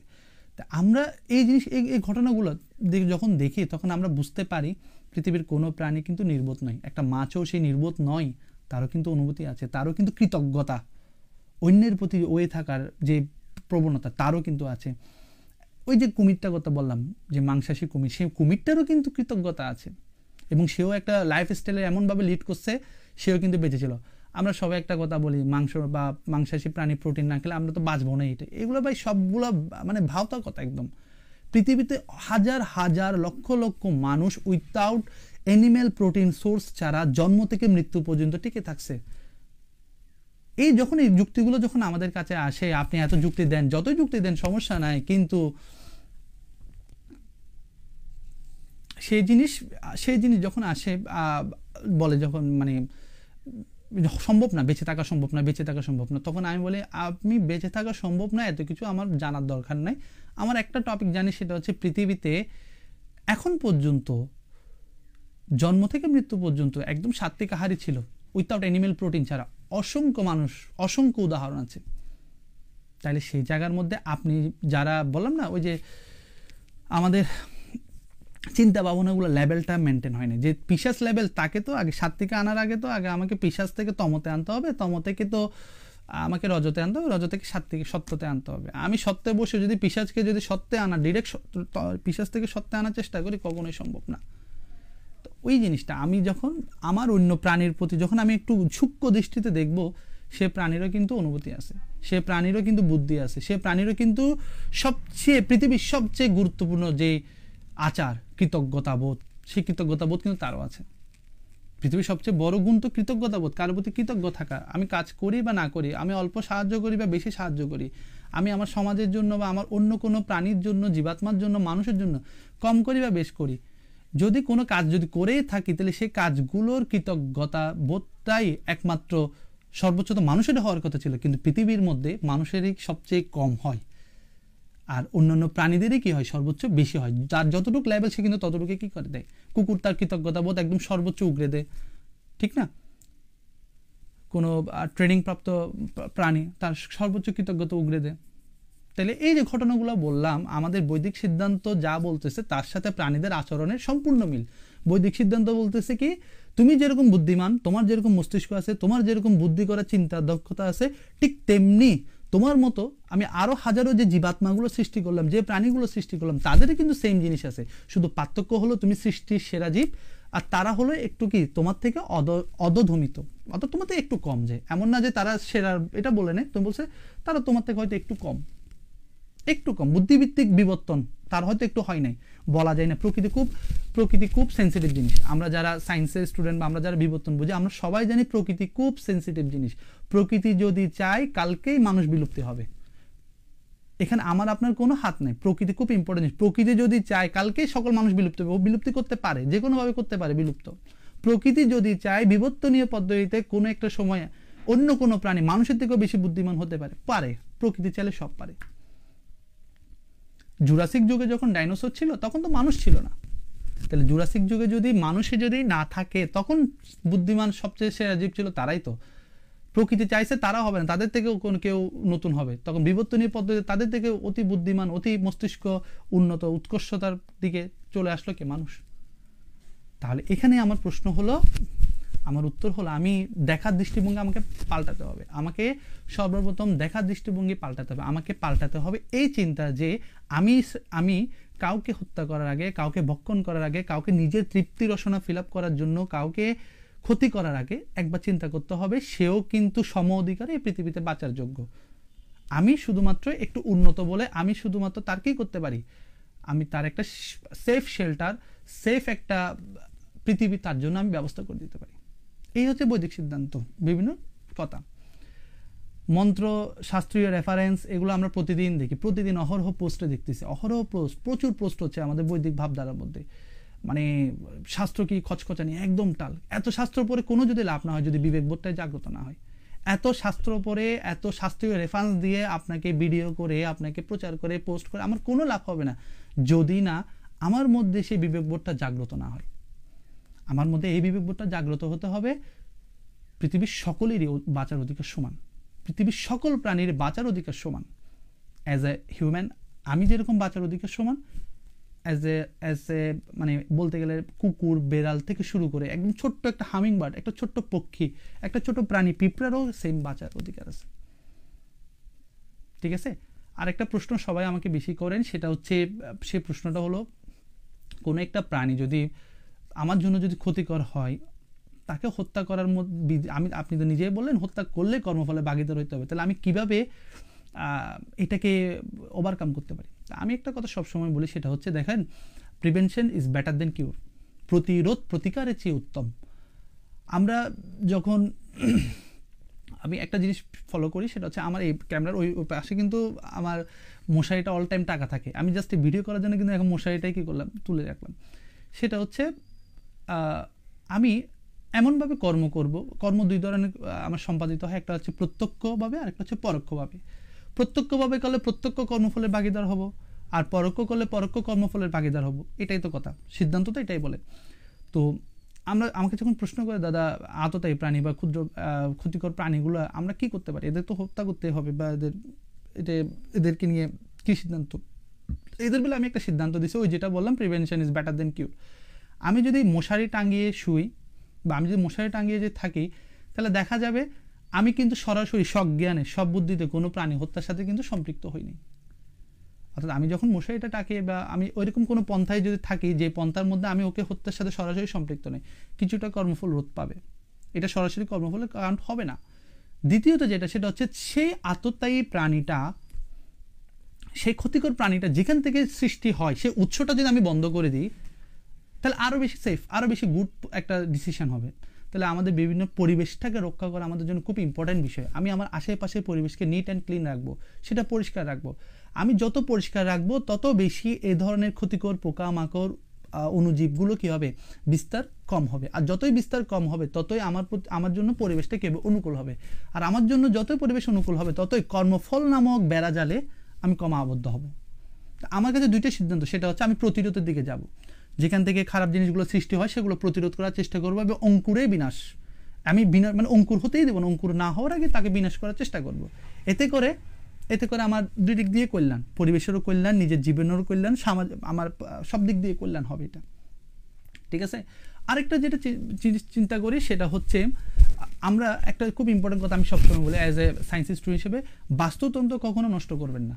বাস্তুতন্ত্র প্রত্যেকটা প্রাণীরই বেঁচে থাকার, প্রত্যেকটা প্রাণীরই কোনো একটা নির্দিষ্ট পরিবেশে বেঁচে থাকার একটা সিস্টেমিক ওয়ে আছে। সেই সিস্টেমিক ওয়েটা আমি মানুষ হিসেবে গিয়ে কখনোই কিন্তু সেখানে বাগড়া দেবো না, সেখানে গিয়ে কখনো সেটাকে ধ্বংস করব না। কারণ আমি যদি বাগড়া দিই, আমি একজনের বাস্তুতন্ত্রে গিয়ে একটা চেইন সাইকেলে গিয়ে যদি বাগড়া দিই, এটাকে ধ্বংস করার প্রয়াস করি, ওটার কর্মফল কিন্তু আমাকেই ভোগ করতে হবে। এই জিনিসটা খুবই ইম্পর্টেন্ট একটা জিনিস, এটা একটু ইন ডিপলি আপনি চিন্তা করেন। আমি আমার ঘরের, মনে করেন আমার ঘরের পাশে এখন একটা দোকান আছে আমার ভাইয়ের, ওই দোকানে প্রতি রাতে একটা লেমুর জাতীয় প্রাণী আসে, লেমুর জাতীয় একটা বৃক্ষবাসী প্রাণী আসে, যেটা আগে কখনো এখানে ছিল না। আমি 2 দিন তাকে ভিডিও করি এবং তাকে দেখলাম যে এটা একটা বন্য প্রাণী। তাহলে আমি বুঝতে পারছি ওর যখন ঢুকে ঘরে, দোকানের কলা এবং বিস্কিট একটাও রাখতেছে না। এখনো পর্যন্ত তাকে কিন্তু আমরা ধরি নেই এবং আমরা চেষ্টা করতেছি তাকে আটকাতে পারলে হয়তো বা দিয়ে দিব। তাহলে এই প্রাণীটা বন্য পরিবেশ থেকে আমার আজকে লোকালয়ে আসলো কেন, আজকে আমার ঘরের দোকানে কেন জিনিস খাচ্ছে? তার কারণ হচ্ছে ওর বন্য অংশটা আমি নষ্ট করছি। পিছনে হয়তো জঙ্গল ছিল, ওই জঙ্গলটা আমরা কি করছি, আজকে ধ্বংস করে ওখানে বিভিন্ন ধরনের প্রাসাদ বা বিভিন্ন ধরনের কমার্শিয়াল ইন্ডাস্ট্রিয়াল তৈরি করতেছি। আমি যখন অন্য একটা প্রাণী বাস্তুতন্ত্র ধ্বংস করবো, তখন সে আমার জন্য তো আততায়ী হচ্ছে, এর আগ পর্যন্ত তো আততায়ী ছিল না। তাহলে আমরা যারা বৈদিক মার্গে বিশ্বাসী, আমরা যারা সত্যগুণে বিশ্বাসী, আমরা যারা কর্মফলে বিশ্বাসী, আমরা সর্বদা চেষ্টা করব এমন কাজ করার যেই কাজে কর্মফল হবে একদম মিনিমাম, পুণ্য হবে ম্যাক্সিমাম। পুণ্যর রাস্তাটা যেন সর্বোচ্চ হয় সেই জিনিসটা চিন্তা করতে হবে, এবং সেখানে যাতে কোনো মারা ধরা, হত্যা, এইসব জিনিসগুলো যাতে না আসে। এইসব জিনিস করার আগে আমাকে একটু বুদ্ধিমানভাবে চেষ্টা করতে হবে। 2 নম্বর যেটা পয়েন্ট সেটা হলো, আমি এটা সব প্রবচনে বলি, আজকে লাইভ প্রবচনেও বলতেছি, যেহেতু পাইলাম সময় সুযোগটা বলি। ভূতযজ্ঞের কিছু আধুনিক কনসেপ্ট আমাদের মধ্যে বিল্ড আপ করতে হবে। ভূতযজ্ঞের আধুনিক কনসেপ্ট কিরকম? শুধুমাত্র প্রাণীকে খাবার দিলাম ভূতযজ্ঞ, হ্যাঁ ঠিক আছে, কিন্তু এর বাইরে আরও কিছু আছে। প্রাণীর সেবা করাটা যদি মনে করি, ওকে ফাইন, আমি প্রাণীর সেবা করতেছি ভূতযজ্ঞ, প্রাণীকে খাবার দিচ্ছি ভূতযজ্ঞ, এগুলো যদি মনে করি আমার গৃহপালিত প্রাণীগুলোকে, তাহলে মনে করি তাহলে একটু ভুল আছে। মডার্ন কিছু সিস্টেম চিন্তা করতে হবে, মডার্ন কিছু টপিক থিওরি নিয়ে আমাদেরকে চিন্তা করতে হবে। সেটার মধ্যে একটা হলো পরিবেশটাকে রক্ষা করা, এনভায়রনমেন্টটাকে যথাসম্ভব রক্ষা করা হচ্ছে আমার কর্তব্য। আমরা রিসেন্টলি আমরা তো বই বিভিন্ন জায়গায় পড়ালেখা করি, আমরা তো দেখলাম বইয়ের মধ্যে গ্রিন হাউস গ্যাস, বিভিন্ন ধরনের এনভায়রনমেন্ট পলিউশন, এগুলো নিয়ে প্রচুর পড়ালেখা করি। কিন্তু কখনো যদি চিন্তা করি একটু বৈদিক সিদ্ধান্তগুলোর সাথে যদি এগুলো যদি একটু মিলাই, তাহলে আমরা দেখতে পাবো বেদের সিদ্ধান্ত থেকে বেস্ট সলিউশন আর কেউ দেয় না। তাহলে এই বেদের সিদ্ধান্তকে আমি স্ট্যান্ডার্ড ধরে, এটাকে সলিউশনভাবে ধরে নিয়ে, এটার উপর মডার্ন যত ধরনের প্রবলেম আসবে আমার সেগুলোকে সলিউশন করাটা আমার জন্য তখন ইজি হবে। যেমন একটা আমি উদাহরণ দিই, এক্সাম্পল প্লাস্টিক বা পলিথিন। আমি একজন সায়েন্স স্টুডেন্ট হিসাবে এই জিনিসটাকে খুবই ঘৃণা করি। আমি হয়তো আমার পিছনে বইগুলো দেখতেছিলাম, বইগুলো হয়তো পলিথিনে মরে রাখছে, এবং আমি সবসময় সবাইকে বলি, আমি যদি আমার এই ব্যবসায়িক ক্ষেত্রে যদি কোনো একটা অন্যায় করে থাকি, সে অন্যায়, সেটা হচ্ছে আমি প্লাস্টিক ব্যবহার করি, প্লাস্টিকের পলিব্যাগ ব্যবহার করি। তাও একটা কারণে, কারণ কুরিয়ারে বিভিন্ন ধরনের জল পড়ে এবং পানিতে নষ্ট হয়ে যায়, যার কারণে আমি নিরুপায় হয়ে প্রত্যেকটা বইয়ে প্লাস্টিকের পলিব্যাগ ইউজ করি। আদারওয়াইজ আমি এই জিনিসটাকে এতটাই ঘৃণা করি যে আমি এটার বিরুদ্ধে মূলত কী করি, বিভিন্ন ধরনের বিভিন্ন ধরনের কথা বলি, প্রতিবাদমূলক কথা বলি। প্লাস্টিক জাতীয় জিনিস এগুলো যত ব্যবহার কম করতে পারবেন, পরিবেশ তত সেফ থাকবে, পরিবেশ তত পিওর থাকবে। পরিবেশ যত পিওর থাকবে তত বেশি পরিবেশের বিভিন্ন প্রাণী, বিভিন্ন সত্তাগুলো কি থাকবে, ভালো থাকবে। আর এগুলো ভালো থাকাটাও কিন্তু ভূতযজ্ঞ। তাহলে ভূতযজ্ঞের কনসেপ্টটা শুধুমাত্র খাওয়ানোর উপর ডিপেন্ড নয়, আরও অনেক কিছু ডিপেন্ড আছে। আমার বন জঙ্গল রক্ষা করাও ভূতযজ্ঞ। আমি যেটা বলতেছি ইন ডিপলি গভীরে যদি চিন্তা করি, বন জঙ্গল রক্ষা করাটাও ভূতযজ্ঞ। যেসব পক্ষী পশু কি করে, যে জায়গায় থাকার যোগ্য তাকে সেই জায়গায় না রেখে যদি আমার ঘরে যদি আমার কি করে আনন্দের জন্য রাখি, সেটা একটা পাপ হবে। তাহলে যে জায়গায় থাকার যোগ্য তাকে সেই জায়গায় রাখাটাও ভূতযজ্ঞ। যে প্রাণী যেখানে থাকা সুরুচি বা যেখানে থাকতে গেলে সে স্বাচ্ছন্দ্য বোধ করে, তাকে সেই জায়গার ব্যবস্থা করে দেওয়া ভূতযজ্ঞ। একটা কুকুর, একটা বিড়াল শীতে কষ্ট পাচ্ছে, আমার ঘরের বিড়াল কুকুর হলে তাকে আমি কম্বলের নিচে নিয়ে ঘুম যাই, কিন্তু রাস্তার কুকুরটা হলে তাকে কিন্তু আমি কম্বল না, একটা বাইরে ছাউনি দিয়েও কিন্তু রাখার চেষ্টা করি না। এটা হচ্ছে আমাদের মনুষ্যত্বের সবচেয়ে বড় দ্বিচারী স্বভাব। এটা যতদিন যাবে না ততদিন পর্যন্ত পৃথিবীতে এরকম অনাকাঙ্ক্ষিত প্রাণী হত্যা ঘটনাগুলো ঘটবে।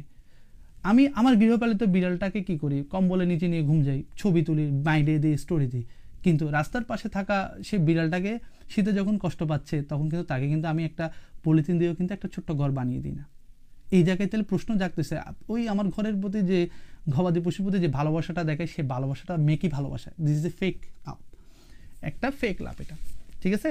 আমার ঘরে থাকা গোল্ড ফিশটা একটু কষ্ট পেলে বা একটু যদি খাওয়া দাওয়া না করলে আমার কান্নাকাটি চলে আসে, আমি এনিম্যাল ভেট ডাক্তারকে ফোন দিয়ে জ্বালাই ফেলি, আমার গোল্ড ফিশটা মাছ খাওয়া যাচ্ছে না, আমার খুব কষ্ট হচ্ছে, আমার আজকে খেতে ইচ্ছা করতেছে না। কিন্তু ঠিকই কিন্তু আমি যখন কিন্তু আমার কি বলে গোল্ড ফিশের যখন অসুস্থ হয় তখন কিন্তু মন খারাপ হয়, কিন্তু যখন আমি আহারে বসি, মানে মন খারাপ হইলো, আমি তার জন্য খারাপ লাগতেছে, ঠিকই কিন্তু আমি আহারে বসে কিন্তু সেই জিনিসটাই কি করতেছি তারে কিন্তু সহজাতে একজনকে ভক্ষণ করতেছি।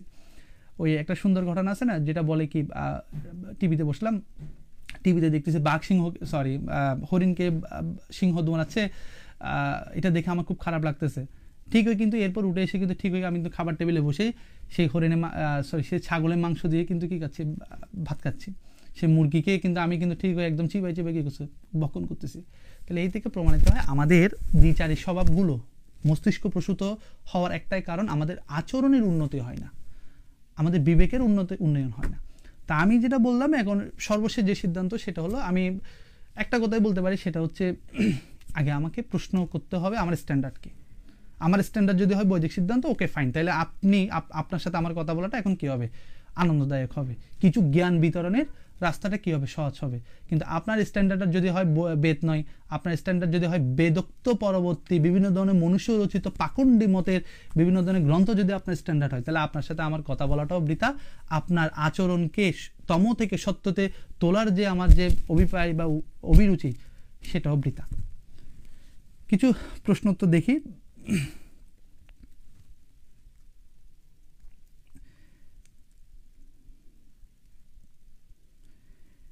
হ্যাঁ, দীপঙ্কর দাদা আপনাকে নমস্কার, অজয় দাদা নমস্কার, সঞ্জয় দা নমস্কার, সাগর দা নমস্কার, প্রীতম দা নমস্কার। আচ্ছা, সঞ্জয় দা সবাই নমস্কার। আচ্ছা, আমার একজন খুব প্রিয় মানুষ, আমার বড় দাদা একজন, আর্য ভাবধারার সবচেয়ে আমার খুব প্রিয় মানুষ একজন, তিনি হলেন সমর দাদা। সমর দাদা একটা প্রশ্ন ছিল, যারা উপনয়ন সংস্কার গ্রহণের পরেও প্রাণীজ আমিষ গ্রহণ করে তাদের দ্বারা প্রদত্ত প্রাণী হত্যা বেদবিরুদ্ধ কর্মকাণ্ড বলা লোকদেরকে কি বলে আখ্যা দেওয়া যাবে? আমি পিশাচ বলি, ডিরেক্ট, সরাসরি রাক্ষস বলি, আমি ডিরেক্ট তাদেরকে পিশাচ বলি। আমার কথা হচ্ছে গিল্টি ফিল হতে হবে, গিল্টি ফিল, অপরাধবোধ। উপনয়ন একটা রেগুলেশন, আমি কোনো একটা স্কুলে থাকলাম, আমি কোনো একটা ইনস্টিটিউশনে থাকলাম, আমাকে সেখানে যদি যে নিয়ম নীতিগুলো দিবে আমাকে সেটা মানতে হবে। আমার যদি মানতে না পারে আমাকে বলেন ঠিক আছে আপনি ইনস্টিটিউশন ছেড়ে চলে যান, আপনি অন্য যে ইনস্টিটিউশনে আপনার এগুলো শিথিল হবে বা এগুলো কম মেনটেন, আপনি ওখানে চলে যান। আমি বিশ্বাস করি বৈদিক ধারা, বৈদিক পরম্পরায় বিশ্বাসী হওয়া একটা ইনস্টিটিউশনাল বিশ্বাস। এটা যদি ইনস্টিটিউশন ধরি আমি, তাহলে এই ইনস্টিটিউশনে যেসব নিয়ম নীতি আছে সেগুলো আমাকে কারেক্টলি মানতে হবে। আমি যদি উপনয়ন গ্রহণ করি, তাহলে উপনয়ন পরবর্তী যে কর্মকাণ্ডগুলো আছে তার মধ্যে একটা হলো কি আহার, একটা হলো কি বিহার, একটা হলো কি চিন্তা, একটা হলো কর্ম, এগুলো সব কিছু সাত্ত্বিক হইতে হবে। তাহলে আহারের মধ্যে কি কি সাত্ত্বিক পন্থা সেগুলো আপনি জেনেই উপনয়ন গ্রহণ করুন। আপনি সেগুলো জেনেই কি করুন, উপনয়ন গ্রহণ করুন। তারপর হচ্ছে আপনার কি বলে বিহারের মধ্যে আপনার কি কি চিন্তা, ঠিক আছে, বিহার আপনি কোন জায়গায় যাবেন, ভালো জায়গায় না খারাপ জায়গায়, কোন জায়গায় যাবেন সে চিন্তাটা আপনি আগে বিচার করুন। তারপর হচ্ছে আপনার কথাবার্তা, আচার আচরণ, যেটা ব্রহ্মচর্য আমাদের যখন থাকি, ব্রহ্মচর্যকালীন যে কথাগুলো সেগুলো আপনি কী করুন, আগে মেনটেন করুন। তো আপনি জানুন, তারপর উপনয়ন নিন, তারপর আপনি মেনটেন করুন। কিন্তু আপনি জাস্ট একটা ফ্যান্টাসি, আমি সবসময় বলি আমাদের আর্যভাব দ্বারা যারা আসে বেশিরভাগই ফ্যান্টাসি থেকে আসে, একটা ফ্যান্টাসি, আনন্দ লাগে, আনন্দ আনন্দ আনন্দ, সেটা সে আনন্দ থেকে মানে আমি আর্য, আমি এই করলাম সেই করলাম, আর যাদের সাথে ছিলাম বৈদিক নীতি আমি বিশ্বাসী, এগুলো বলে আসে। কিন্তু আসার পর দেখা যায় কি বাস্তবে সে কোনো নীতির ধারার কাছে নাই, সে যে রেগুলেশন ইনস্টিটিউশনাল বা এই যে একটা ডিসিপ্লিন ওয়ে, এটাতে যখন আসে, সে যখন ডিসিপ্লিন ওয়েগুলো দেখে তখন নীতিগুলো দেখার পর সে আর মানতে পারে না। তো দাদার উত্তরটা হবে যারা এইসব বেদবিরুদ্ধ কর্মকাণ্ড বলে, আমার একটাই উত্তর, সেটা হচ্ছে কি বলবো, পিশাচদের নিয়ে তো রাক্ষসদের নিয়ে কোনো উত্তর মন্তব্য করা তো আমার আসে না, আর কিছু আসতেছে না, এটাই আমি রাক্ষস বলি তাদেরকে। কিন্তু সে যদি উপনয়ন না নিত, সে যদি এমনি যদি বিভিন্ন পরম্পরাগত বিশ্বাস থেকে যদি করতো, আমার কোনো সমস্যা নেই, আমি সেটাকে কোনো মন্তব্য করতে চাই না। কারো পরম্পরা বা কারো নীতি বা কারো আহার বিহার চিন্তা চেতনা অনুষ্ঠান টোটেম এগুলো নিয়ে আমি কোনো কথা বলতে চাই না। কিন্তু আপনি যখনই বলবেন I like Vedic rituals, I like to accept your কি ইনভাইটেশনস, ঠিক আছে, I like to accept your theory, এই কথা যখন বলবেন, তাহলে I like to accept your এই কথা যখন আমাকে বলবেন, তখন বলার আগে আপনি আমার থিওরিগুলো আগে জেনে বলবেন। তাহলে আমরা যারা বেদের পথে আসতে চাই বা উপনয়ন নিতে চাই, উপনয়ন হচ্ছে একটা রেগুলেশন, ম্যান্ডেটরি রেগুলেশন, কিন্তু উপনয়ন সবার জন্য বৈধ না। যে মানতে পারবে সেই উপনয়ন নিক, আমি সবার জন্য বৈধ বলতেও চাই না। আপনি মানতে পারবেন না, নিয়ে শুধু আমার সেটাকে সেই রিচুয়ালটাকে জাস্ট বিতর্কিত করার কোনো প্রশ্ন হয় না। আপনি যেভাবে আছেন ওভাবে থাকেন, আপনি যে নিম্ন মার্গে পড়ে আছেন সেই নিম্ন মার্গে পড়ে থাকুন, আপনাকে উৎকৃষ্ট মার্গে তোলার আমারও কোনো দায়বদ্ধতা নেই। আমার বলার দায়িত্ব বললাম, ধরে একদম তুলবো এবং আপনাকে গিয়া করবে, এগুলো আমাদের কোনো দরকারই নেই। আমার দাদা এটাই উত্তর।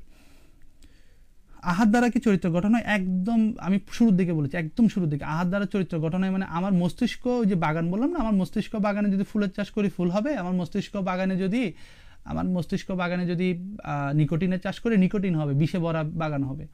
তা আমার মস্তিষ্ক কিভাবে গঠন হবে, আমার মস্তিষ্কের নিউরনগুলো কিভাবে কন্ট্রোল হবে, সেটাই তো আমার খাদ্য থেকে আসে, খাদ্য রস থেকে তো আসে, খাদ্য রস থেকে আমার পুষ্টি আসে, পুষ্টি থেকে তো আমার রক্ত গঠন হয়, বীর্য গঠন হয়, ঠিক না? আমার যে ধি গঠন হয়, মস্তিষ্কের যেটা কেমিক্যাল, আয়ুর্বেদ যেটা বলে মস্তিষ্কের মূল কেমিক্যাল হচ্ছে ধি বৃদ্ধ, ঠিক আছে? তাহলে সেই মেধা বিকাশকারী, আমরা তো গায়ত্রী মন্ত্রেই বলি, আমরা সবসময় গায়ত্রী মন্ত্রে যেটা বলি না, পরমাত্মা প্রাণস্বরূপ সুখস্বরূপ দুঃখনাশক, তিনি বুদ্ধিকে শুভ গুণ ও কর্ম ও স্বভাবের দিক দিকে চালনা করেন। তাহলে পরমেশ্বর চালনা করেন কিভাবে? গুণ ও কর্ম স্বভাব। তাহলে গুণটা যখন আসে কথা ধিও ইয়না প্রচোদয়াৎ, তিনি যখন আমার এই ধিটাকে যখন কি করে, কন্ট্রোল করে, সৎমার্গে প্রচোদয়াৎ, সৎমার্গে চালনা করেন, তাহলে সেই ধিটা সৎমার্গে চালনা করার নীতিটাও তো আহার থেকে আসবে, অবশ্যই আসবে। আহার এখানে একটা গুরুত্বপূর্ণ বিষয়। পিশাচের আহার আর সাত্ত্বিক ব্যক্তির আহার দুই ধরনের গুণের মধ্যেই পড়ে। কি অনেকে বলে আমি তামসিক আহার করেও তো বা ধর্মকর্ম করতেছি, বা তামসিক আহার করে ধর্মকর্ম আছে, ওটা দাম আরাম দাদির মতো, ঠাকুরদির মতো দাম আনলো, যে কুকুরের দাম আনলো না, ওইটা ওই ঠাকুরদির মতোই হবে। ধর্মকর্ম সবই করে, কিন্তু মনের মধ্যে এখনো কি রয়ে গেছে, প্রাণীর প্রতি হিংসাত্মক মনোভাবটা রয়ে গেছে। আমি মনে করি আমার চরিত্র, এই জিনিসটা আমার বিহেভটা কি ঘটনায়, আর বিহেভ হচ্ছে চরিত্রের একটা গুরুত্বপূর্ণ অংশ। আর বৈদিক সিদ্ধান্ত হলো ব্রহ্মচর্য পালন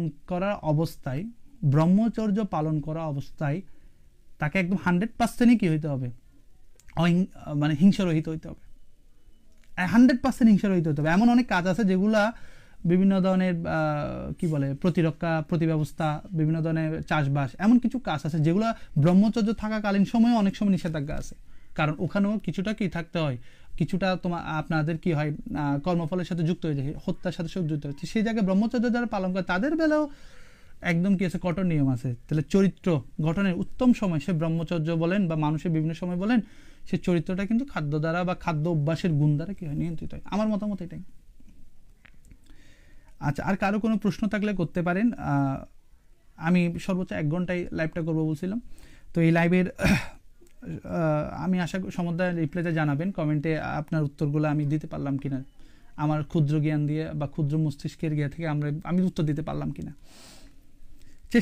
আমি চেষ্টা করব, হয়তো বা অতটুকু গুছিয়ে বলতে পারবো না, কিন্তু চেষ্টা করেছি। আমি দ্বিচারের পক্ষে নই। আমরা বৈদিক সিদ্ধান্ত যারা বিশ্বাস করে তারা দ্বিচারের পক্ষে নই। আমি এক হাতে রক্ষা করবো আর এক হাতে কাটবো, এই নীতি বেদে মানে না। এটা পাকুণ্ডী নীতি, এটা বামমার্গীয় নীতি। এই নীতিতে যারা চলে তাদের সাথে আমাদের কখনো যাবে না। আমি একদম স্পষ্ট লাইভে বলতেছি, যে ব্যক্তি এদিকে রক্ষা করে আর এদিকে কাটে, তার সাথে আমার দেহি দ্বিপদে চতুষ্পদে বলে মন্ত্র বলে আহার করা ব্যক্তির কখনো মিলবে না। মনেও মিলবে না, কাজেও মিলবে না, বুদ্ধিতেও মিলবে না, চিন্তা ভাবনা কোনো কিছুতে মিলবে না। আমি এটা বিশ্বাস করি, স্ট্রংলি বিশ্বাস করি, এবং এটা মিলেও না। আমি এমন অনেক মানুষকে দেখলাম যে সত্য গুণে থাকার কারণে, দীর্ঘদিন সত্য জীবন অভ্যাসে থাকার কারণে এমন গুরু তত্ত্ব, ফিলোসফি, সনাতন একদম হায়ার যেটা এডুকেশন, সনাতন দর্শনে সে হায়ার এডুকেশন যে ফিলোসফি আমি কম বুঝি। অনেক ব্যক্তি আছে যারা অত বেশি শিক্ষিত নয়, কিন্তু হায়ার যে এডুকেশন সনাতন ধর্মের যে ফিলোসফি দর্শন যেগুলো আছে সেগুলো কিন্তু খুব ভালোভাবে তারা কিন্তু বুঝে এবং তারা বুঝাতে পারে। তাহলে তার এই ভালো জিনিসটা যখন আমি অ্যানালাইজ করলাম, তার এত যেটা মস্তিষ্কে ধীর পাওয়ার এত কেমনে আসলো, এই ধীর পাওয়ার, এই যে মস্তিষ্কের যে বুদ্ধির প্রাণের যে একটা উপাদান, সেটা এত ভালো এত ফাস্ট কীভাবে আসলো, সেটা আমি যখন অ্যানালাইসিস করি, তার ব্যাকগ্রাউন্ড অ্যানালাইসিস করে দেখি তার জীবন লাইফস্টাইলটাই ছিল পুরোটাই ছিল কি সাত্ত্বিক লাইফস্টাইল। তার আহারকে, তার বিহারকে, তার চিন্তা চেতনাকে, তার মনের শুভ অভিপ্রায়, যেটাকে আমরা বলি অভিরুচি বা অভিপ্রায়, সেটাকেও পর্যন্ত কি কন্ট্রোল করে। ইভেন সে কোনো শত্রুপক্ষ, তার কোনো প্রতিদ্বন্দ্বীর সাথে কথা বলার সময়ও যদি রাগান্বিত হয় বা উত্তেজিত হয়, তার এই জিহ্বা একটা কটু কথাও কি করে না, প্রকাশ করে না। অর্থাৎ জিহ্বা নিজে থেকেও সংযমিত, তার মস্তিষ্ক ওভাবেই গোটানো হলো। এটাই দাদা, উত্তরটা একটু বলবেন কেমন হলো। আর কারো কোনো প্রশ্ন থাকলে করতে পারেন, সর্বোচ্চ 1-2 মিনিট থাকবো, কারো কোনো প্রশ্ন থাকলে করতে পারবেন।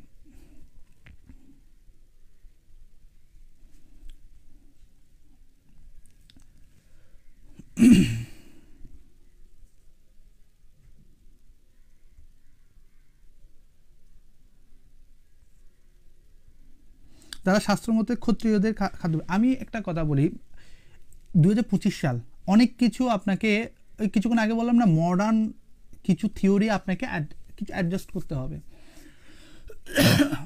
মডার্ন থিওরি অনুসারে কে ব্রাহ্মণ, কে ক্ষত্রিয়, কে শূদ্র, কে বৈশ্য, এই চিন্তা যতটা নয় বেশি আমার থেকে ইম্পর্টেন্ট, তার চেয়ে বেশি ইম্পর্টেন্ট হচ্ছে আমি কতটা 2025 সালের জন্য একজন অ্যাডপটিভ পারসন হইলাম, সেটা ইম্পর্টেন্ট।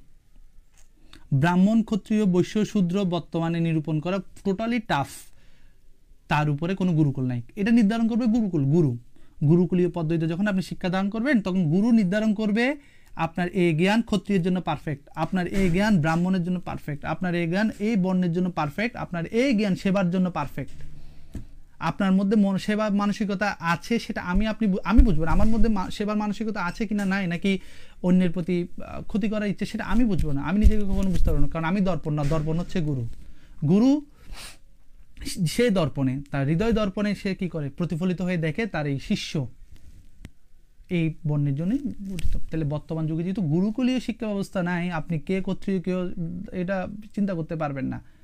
এখানে চিন্তা করার ইম্পর্টেন্ট বিষয় হলো আমি এই যুগের সাথে অ্যাডপটিভ পারসন হলাম কিনা, আমি টিকে থাকার মতো একজন ফিগার বা টিকে থাকার মতো একটা প্রাণী এই পৃথিবীতে হলাম কিনা, যে প্রাণীর সব কিছু হবে সত্য। এখানে ক্ষত্রিয়, বৈশ্য, শূদ্র এখন নট ইম্পর্টেন্ট হচ্ছে আমি মানুষ, আমি একজন বৈদিক নীতিতে বিশ্বাসী মানুষ, আমি একজন আর্য, আমার সত্যার্থী থেকে আমি বিদ্যার্থী থেকে আমি কি করবো, আর্য হব। এটাই হচ্ছে এখন আমার প্রথম এবং ফার্স্ট অ্যান্ড লাস্ট কথা। ব্রাহ্মণ, ক্ষত্রিয়, বৈশ্য, শূদ্র নট ইম্পর্টেন্ট। ঘুমতে ঘটে সকালে ঘরের কাজ করলে আমি শূদ্র, এরপর আমি এই যখন বেড়ে যাবো, লাইভ করে বেড়ে যাবো, আমি বৈশ্য, ঠিক আছে। আততায়ী আসলে বা কোনো শত্রুপক্ষ আসলে তাকে প্রতিহত করা আমি ক্ষত্রিয়, ঠিক আছে। আবার ঠিক সন্ধ্যা 2 বেলা এবং বিভিন্ন যজন জারণে আমি অগ্নিহোত্র করতেছি, আমি ব্রাহ্মণ। এই যুগে এসে এগুলো সবগুলোই করতে হবে একজন মানুষকে, এবং একজন আর্যই পারবে সব কিছুকে অ্যাডপটিভ করতে। সেজন্য 2025 সালে এসে সবচেয়ে অ্যাডপটিভ পারসন, সবচেয়ে অ্যাডপটিভ মেম্বারগুলো সনাতন ধর্মী যে শাখা থেকে তৈরি হয় সেটা হলো আর্য সমাজ। একমাত্র আর্য সমাজেই 2025 সালে এসে ধর্মীয় অবয়বে একজন অ্যাডপটিভ পারসন যুগের জন্য তৈরি করার যে রিচুয়াল বা যে পন্থা সেটা একমাত্র আর্য সমাজে আছে, আর কোনো আমার মতে আর কোনো সমাজে দেখি না। আর বাকি সমাজগুলো শুধু ব্যস্তই থাকে, বাকি কমিটিগুলো ব্যস্তই থাকে শুধুমাত্র এই ও ব্রাহ্মণ হবে না, ও ক্ষত্রিয় অধিকার দিব নাকি ওকে বৈশ্য অধিকার দিব এটারে। আরে ভাই, ও যে অধিকার দিবে, অধিকার দেওয়ার অধিকারটা তাকে কে দিল? সে তো গুরুকুলীয় কোনো পদ্ধতিতে নাই। গুরুকুলীয় পদ্ধতি যদি নাই থাকে, তাকে অধিকার ওকে আমি ওকে বলার, ওকে একটা উপাধি দেওয়ার, আমি ওকে বর্ণ সিলেক্ট করার এই অধিকার তো তারও নাই। আমার কথা হচ্ছে এটা। তাহলে আমার উত্তর হবে, আমাকে 2025 সালের এসে, এই একবিংশ শতাব্দীতে এসে টিকে থাকার আগে পার্সন তৈরি হতে হবে। টিকে থাকার মানুষ আমি যখন তৈরি হব, পৃথিবীতে বেঁচে থাকার মানুষ বা টিকে থাকার মানুষ যখন আমি হব, তখনই আমি কি হব? আমি বলতে পারবো এটা হচ্ছে আমাদের মূল লক্ষ্য, টিকে থাকার মানুষ হয়ে আগে আমি। অভিযোজন ক্ষমতা আমার আগামী 5 বছর পর জাদুঘরে চলে যাব আমরা, সেই জায়গায় আমরা এখনো কার কোন বর্ণ সেগুলো নিয়ে চিন্তা করতেছি। যেভাবে চলতেছি আগামী 5 বছরের মধ্যে জাদুঘরে চলে যাব। তো জাদুঘরে যাওয়ার আগে নিজে অ্যাডাপ্টিভ পার্সন হয়ে আগে বেঁচে থাকার অপশনটা তৈরি করি, সেটা হচ্ছে কথা। ক্ষত্রিয় না, ব্রাহ্মণ বলেন, শূদ্র বলেন, বৈশ্য বলেন, ক্ষত্রিয় বলেন, যাই বলেন না কেন, খাদ্যাভ্যাস হবে একটাই, সেটা হচ্ছে সাত্ত্বিক। এই সাত্ত্বিকের মধ্যে শুধু লেভেল বাড়বে। কেউ যদি অতিরিক্ত পরিশ্রম করে তার মধ্যে একটু প্রোটিন জাতীয় সাত্ত্বিক প্রোটিনগুলো বাড়বে, কেউ যদি একটু কম পরিশ্রম করে তার মধ্যে সেটা কমবে। ঠিক আছে, যার শরীরে যতটুকু দরকার ততটুকু পর্যন্ত সেই জিনিসগুলো নিজের মতো করে কি করবে, ডায়েট চার্ট বা যেটাকে বলে নিউট্রিশন চার্ট, সে তৈরি করবে। খাদ্যাভ্যাস নিয়ে এত কচকচে নিয়ে থাকার তো কোনো কথা না। মূল জিনিস তো হচ্ছে আমার মস্তিষ্ক। আমার মস্তিষ্ক এখন আরেকটা সুন্দর কথা হচ্ছে কি, একবিংশ শতাব্দীতে কেউ হাতে যুদ্ধ করে না, সবগুলো রোবোটিক্স যুদ্ধ। ক্ষত্রিয় থেকে আগে বল লাগতো, ওর শরীর কত, বল কত, কতটুকু তৈরি করতে হবে, বিল্ড আপ, এগুলো একটা সময় ছিল। এখন 2021 শতাব্দীতে এসে হাতের যুদ্ধ বা শরীরের যুদ্ধ নাই, এখন যুদ্ধ হচ্ছে মস্তিষ্ক, brain to brain war, brain to brain war, স্নায়ু যুদ্ধ যেগুলো হয়। ঠিক আছে, আমাদের ব্রেন টু ব্রেন ওয়্যারের জন্য ব্রেনকে তৈরি করতে হবে, আর ব্রেন তৈরি করার সর্বশ্রেষ্ঠ উপায় যেগুলো, সেগুলো আমাদের এখন ফলো করা উচিত। আগামী যুদ্ধ তো হবে যে রোবোটিক্স যুদ্ধ। আমি ঘরে বসে থাকবো, ঘর থেকে অপারেট করবো, ঘরে অপারেট করে যুদ্ধক্ষেত্রে লক্ষ লক্ষ রোবোটিক্স নিয়ে যুদ্ধ করবো। ওই দেশের শত্রুপক্ষের 1000 রোবটের সাথে আমার 1000টা রোবট যুদ্ধ করবে। এটা না, আমি যদি ভুল বলে থাকি আপনারা বলবেন। আগামী যুদ্ধ হবে রোবোটিক্স যুদ্ধ, মাইক্রোবায়োলজিক্যাল যুদ্ধ হবে। উইপন থাকবে না, মাইক্রোবায়োলজিক্যাল উইপন দিয়ে পৃথিবী চলবে। শরীরের মধ্যে পুশ করে দিচ্ছে বিভিন্ন ধরনের মাইক্রোবায়োলজিক্যাল কি করতেছে, আপনার জীবাণু ঢুকাই দিচ্ছে, পুরো একটা দেশ খতম, 1 সপ্তাহে খতম। তাহলে আগামী দিনের যুদ্ধগুলো তো আর শক্তি দিয়ে হবে না। তাহলে এখানে ক্ষত্রিয়, বৈশ্য, শূদ্র, ব্রাহ্মণ যাই কিছু বলে না কেন, সবার আগে হচ্ছে বুদ্ধি। তাহলে সেই বুদ্ধি বা ধি যেখান থেকে বাড়বে সেটার দিকে আমাদেরকে এখন ফলো আপ করা উচিত, সেটার দিকে আমাদের লক্ষ্য রাখা উচিত। আপনি উত্তর পেলেন নাকি বলবেন আমাকে। আমি যতযোগ্য চেষ্টা করেছি উত্তরগুলো দেওয়ার, বলবেন আপনার উত্তরগুলো না পেলে আমি আবার বলবো, আর একটু ইন ডিটেলসে বলার চেষ্টা করব।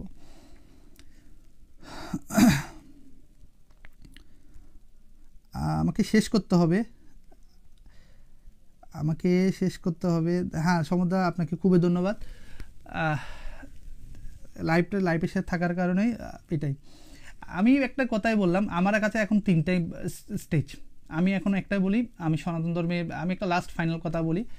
আজকের টপিকটা ছিল আমার কি করা, আমার বৈদিক সিদ্ধান্ত কি, প্রাণীদের প্রতি আমার কর্তব্য। তাহলে প্রাণীদের প্রতি কর্তব্য আমার প্রথম একমাত্র বৈদিক সিদ্ধান্ত হলো কি, বেদের পঞ্চমহাযজ্ঞের একটা মহাযজ্ঞ, সেটা হলো ভূতযজ্ঞ। সেটা খুব ভালোভাবে কি করা, মেনটেন করা। সেটা যেভাবে হোক, প্রত্যক্ষভাবে হোক, পরোক্ষভাবে হোক, সেটা মেনটেন করা আমার কথা। আমি যদি কিছুই না পারি, প্রতিবেলা আহারে যদি আমি ওই যে আমার দিদাদের মতো বা দাদুদের মতো যদি 3টা ভাগ করেও যদি রাখতে না পারি, অন্তরিক্ষ, স্থলজ, জলজ, এগুলোর জন্য আমরা একটা কাজ করি। সেটা হলো কি, আমরা যারা অগ্নিবীরের বা আর্য সমাজ আছে তারা একটা জিনিস চিন্তা করি, সেটা হচ্ছে আর্যকৃতি বক্স আছে আমাদের একটা। আমরা আমাদের ইনকামের একটা সোর্স এখানে জমা রাখি, 200 টাকা 100 টাকা যেভাবে পারি, আমরা এই ইনকামের সোর্সটা আমার এই আর্যকৃতি বক্সে আমি জমা রাখি। এতে লাভটা কি, বন্যা যখন হয়, বন্যার সময় যে প্রাণীগুলো ক্ষতিগ্রস্ত হয়, সেই যে প্রাণীগুলো ভুক্তভোগী হয় খাদ্যের অভাব, আমরা কি করি, এই বাক্স থেকে আমি যে এই যে রেখে দিছি, এই বাক্স থেকে আমি অর্থ বিনিয়োগ করে তার জন্য খাদ্য কিনবো। কোনো প্রাণী যে বললাম না আহত হইলো, ছিঁড়ে গেল, আমরা কি করে রেস্কিউ করি না? তো রেস্কিউর জন্য আমি নিজে রেস্কিউ করতে না পারি, সমস্যা নাই, আমি তার সেবা করতে না পারি, নো প্রবলেম, কিন্তু আমি তো তাকে একটা অর্থ সহায়তা করতে পারি, তার মেডিসিন বা তার অন্যান্য ফাইন্যান্সিয়াল যে কস্টগুলো আছে সেগুলো তো আমি মেনটেন করতে পারি। তাহলে আমার এই যে আর্যকৃতি বক্স, আমরা এখান থেকে, এটা একটা ভূতযজ্ঞ। বৈদিক সিদ্ধান্ত অনুসারে আমিও তো পরোক্ষভাবে একটা ভূমিকা রাখতে পারি। আমরা এই চিন্তা করতে পারি, আমরাই খাবো, কোটি কোটি টাকা ইনকাম করবো, আমরাই খাবো, আমরাই বড় হবো, এই চিন্তা হচ্ছে স্বার্থপরের চিন্তা। এই চিন্তা বৈদিক দর্শনে কখনোই সমর্থন করে না। তাহলে বৈদিক সিদ্ধান্ত যে স্বার্থপরে চিন্তাই করে না, হত্যার চিন্তাই করে না, নিজের অভিপ্রায়, নিজের অভিরুচি, উৎসব, এই যে হত্যার উৎসব, এগুলো কিছুই সাপোর্ট করে না। শুধু সাপোর্ট করে টপ টু বটম, অর্থাৎ বেদের একদম শুরু থেকে শেষ পর্যন্ত একটা জিনিস সাপোর্ট করে, সেটা হচ্ছে কি করো? রক্ষা করো। দেহি দ্বিপদে চতুষ্পদে, রক্ষা করো, শুধু রক্ষা করো। আহারের সময় বলা হচ্ছে দেহি দ্বিপদে চতুষ্পদে, দ্বিপাদব চতুষ্পদ ভাই, শুধু রক্ষা করো, শুধু রক্ষা করো। যে ধর্মের যে যে বিশ্বাসের, যে ধর্মের মূল কথা একদম টপ টু বটম, ধর্মগ্রন্থের প্রথম এবং শেষ পর্যন্ত যার কথাই হলো রক্ষা করো, সেভ করো, সেই ধর্মের মানুষ যদি কোনো প্রাণীকে যদি কষ্ট দেয়, কোনো প্রাণীকে যদি আপনার কি করে, এত ধর্মকর্ম করার পরে যদি আঘাত করে, তাহলে খারাপ লাগাটাই স্বাভাবিক, খারাপ লাগে। আর তখন আমাদের খারাপ লাগে, কারণ অন্যজন আমাকে প্রশ্ন করবে, অন্যজন তখন আমার বিশ্বাসকে কি করবে? প্রশ্নবিদ্ধ করবে। তাই আমরা আর্যরা কখনো এই জায়গায় কম্প্রোমাইজ করি না, কারোর সাথে কম্প্রোমাইজ করি না, কোনো পাখণ্ডের সাথে, কোনো বামমার্গীয় মতবাদের সাথে, এমনকি নিজের ঘরের মানুষও হলো, নিজের বন্ধু বান্ধব হলেও আমরা তাদের সাথে কম্প্রোমাইজ করি না। আমার কম্প্রোমাইজ করার তো প্রশ্নই আসে না ভাই। আমার বন্ধু বান্ধবও যদি এই পথে চলে, এই পথে যদি থেকে সে যদি আনন্দ ভোগ করে, সে যদি মনে করে হত্যার উৎসবও একটা আনন্দের উৎসব, সে যদি মনে করে, তাহলে আমাকে এই জায়গায় একটু স্টপ হইতে হবে, আমাকে এই জায়গায় একটা ব্যারিকেড দিতে হবে। তোমার সাথে আমার এই জায়গায় একটা বাধা আছে, তোমার সাথে আমার ঐক্য করার আগে 10 বার চিন্তা করতে হবে। আমি চেষ্টা করি, আমরা বিশ্বাস করি রক্ষা করা, আমরা বিশ্বাস করি আমার অর্থ থেকে রক্ষার ইকুইপমেন্ট কেনা হবে। আর তুমি যদি বিশ্বাস করো তোমার বাঁচানো অর্থ থেকে হত্যার এলিমেন্ট কেনা হবে, খড়গ কেনা হবে, হত্যার এলিমেন্ট কেনা হবে, তাহলে তোমার সাথে আমার যাবে না, তোমার সাথে আমার পার্থক্য থাকবেই। এখানে অনেক কিছু বলতে পারি, কিন্তু পার্থক্যটা থাকবেই। তো আমরা এটা বলতে পারি সর্বশেষ সিদ্ধান্ত হচ্ছে, বৈদিক সিদ্ধান্ত হচ্ছে, আমরা প্রত্যক্ষভাবে না হোক, প্রত্যক্ষভাবে ভূতযজ্ঞ যদি করতেও যদি না পারি, শহরে যারা থাকে বিভিন্ন ব্যস্ততার কাজে, অ্যাটলিস্ট এরকম কিছু অর্থ সঞ্চয় করার চেষ্টা করবো, যেটা ভূতযজ্ঞের আমাদের একটা অগ্নিবীর, বাংলাদেশ অগ্নিবীর একটা কনসেপ্ট ছিল, সেটা ছিল আর্যকীতি। এই আর্যকীতি আমরা সিদ্ধান্ত নিয়েছিলাম, এই আর্যকীতি হচ্ছে কোনো কষ্ট পাওয়া বা রেস্কিউ করা প্রাণীদের বা কোনো প্রাকৃতিক দুর্যোগের সময় মানুষের জন্য তো অনেক টাকা ফান্ড ওঠে, কিন্তু প্রাণীর জন্য কোনো ফান্ড ওঠে না। তো আমরা চিন্তা করছিলাম এরকম অবলা প্রাণীদের জন্য এটার থেকে আমরা ব্যয় করব। তো যাই হোক, আমি লাইভটা শেষ করব। কারো কোনো প্রশ্ন থাকলে করতে পারেন। আচ্ছা, সবাইকে মানে এটা এতটুকুই বৈদিক সিদ্ধান্ত। আর বেশি কথা বললে আপনি, আমার যখন দেখি প্রাণীদের এইগুলো, মূলত আজকে প্রথম টপিকটা এই জন্যই রাখা, সেটা হচ্ছে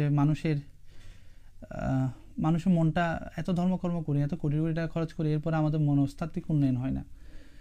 সে শিক্ষিত হোক, সে অশিক্ষিত হোক, কোনো উন্নয়ন হয় না। এটার জন্য মূলত আজকে জিনিসটা প্রথম টপিকটাই রাখা ছিল, প্রাণীর প্রতি বা বৈদিক সিদ্ধান্ত অনুসারে এটা কি। এর পরবর্তী সপ্তাহে আপনারা কোন টপিকে দেখতে চান, মানে কোন টপিক নিয়ে আলোচনা শুনতে চান, আপনারা একটু জানাইন, ঠিক আছে? আমি হয়তো একটা সিকোয়েন্সে ছিলাম, ধর্ম, তারপর ধর্মের লক্ষণ, তারপর শাস্ত্র বিষয়ক বিভিন্ন কথাবার্তা, এগুলো নিয়ে চিন্তা করছিলাম। কিন্তু আপনারা যদি থাকে আপনাদের, তাহলে আপনারা সেটা বলবেন।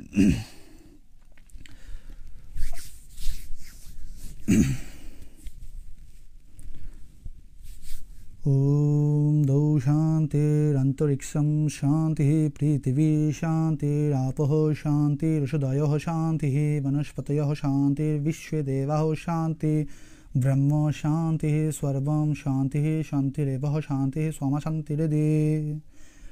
ओम सर्वे भवन्तु सुखिनः, सर्वे सन्तु निरामयाः, सर्वे भद्राणि पश्यन्तु, मा कश्चित् दुःखं भवेत्।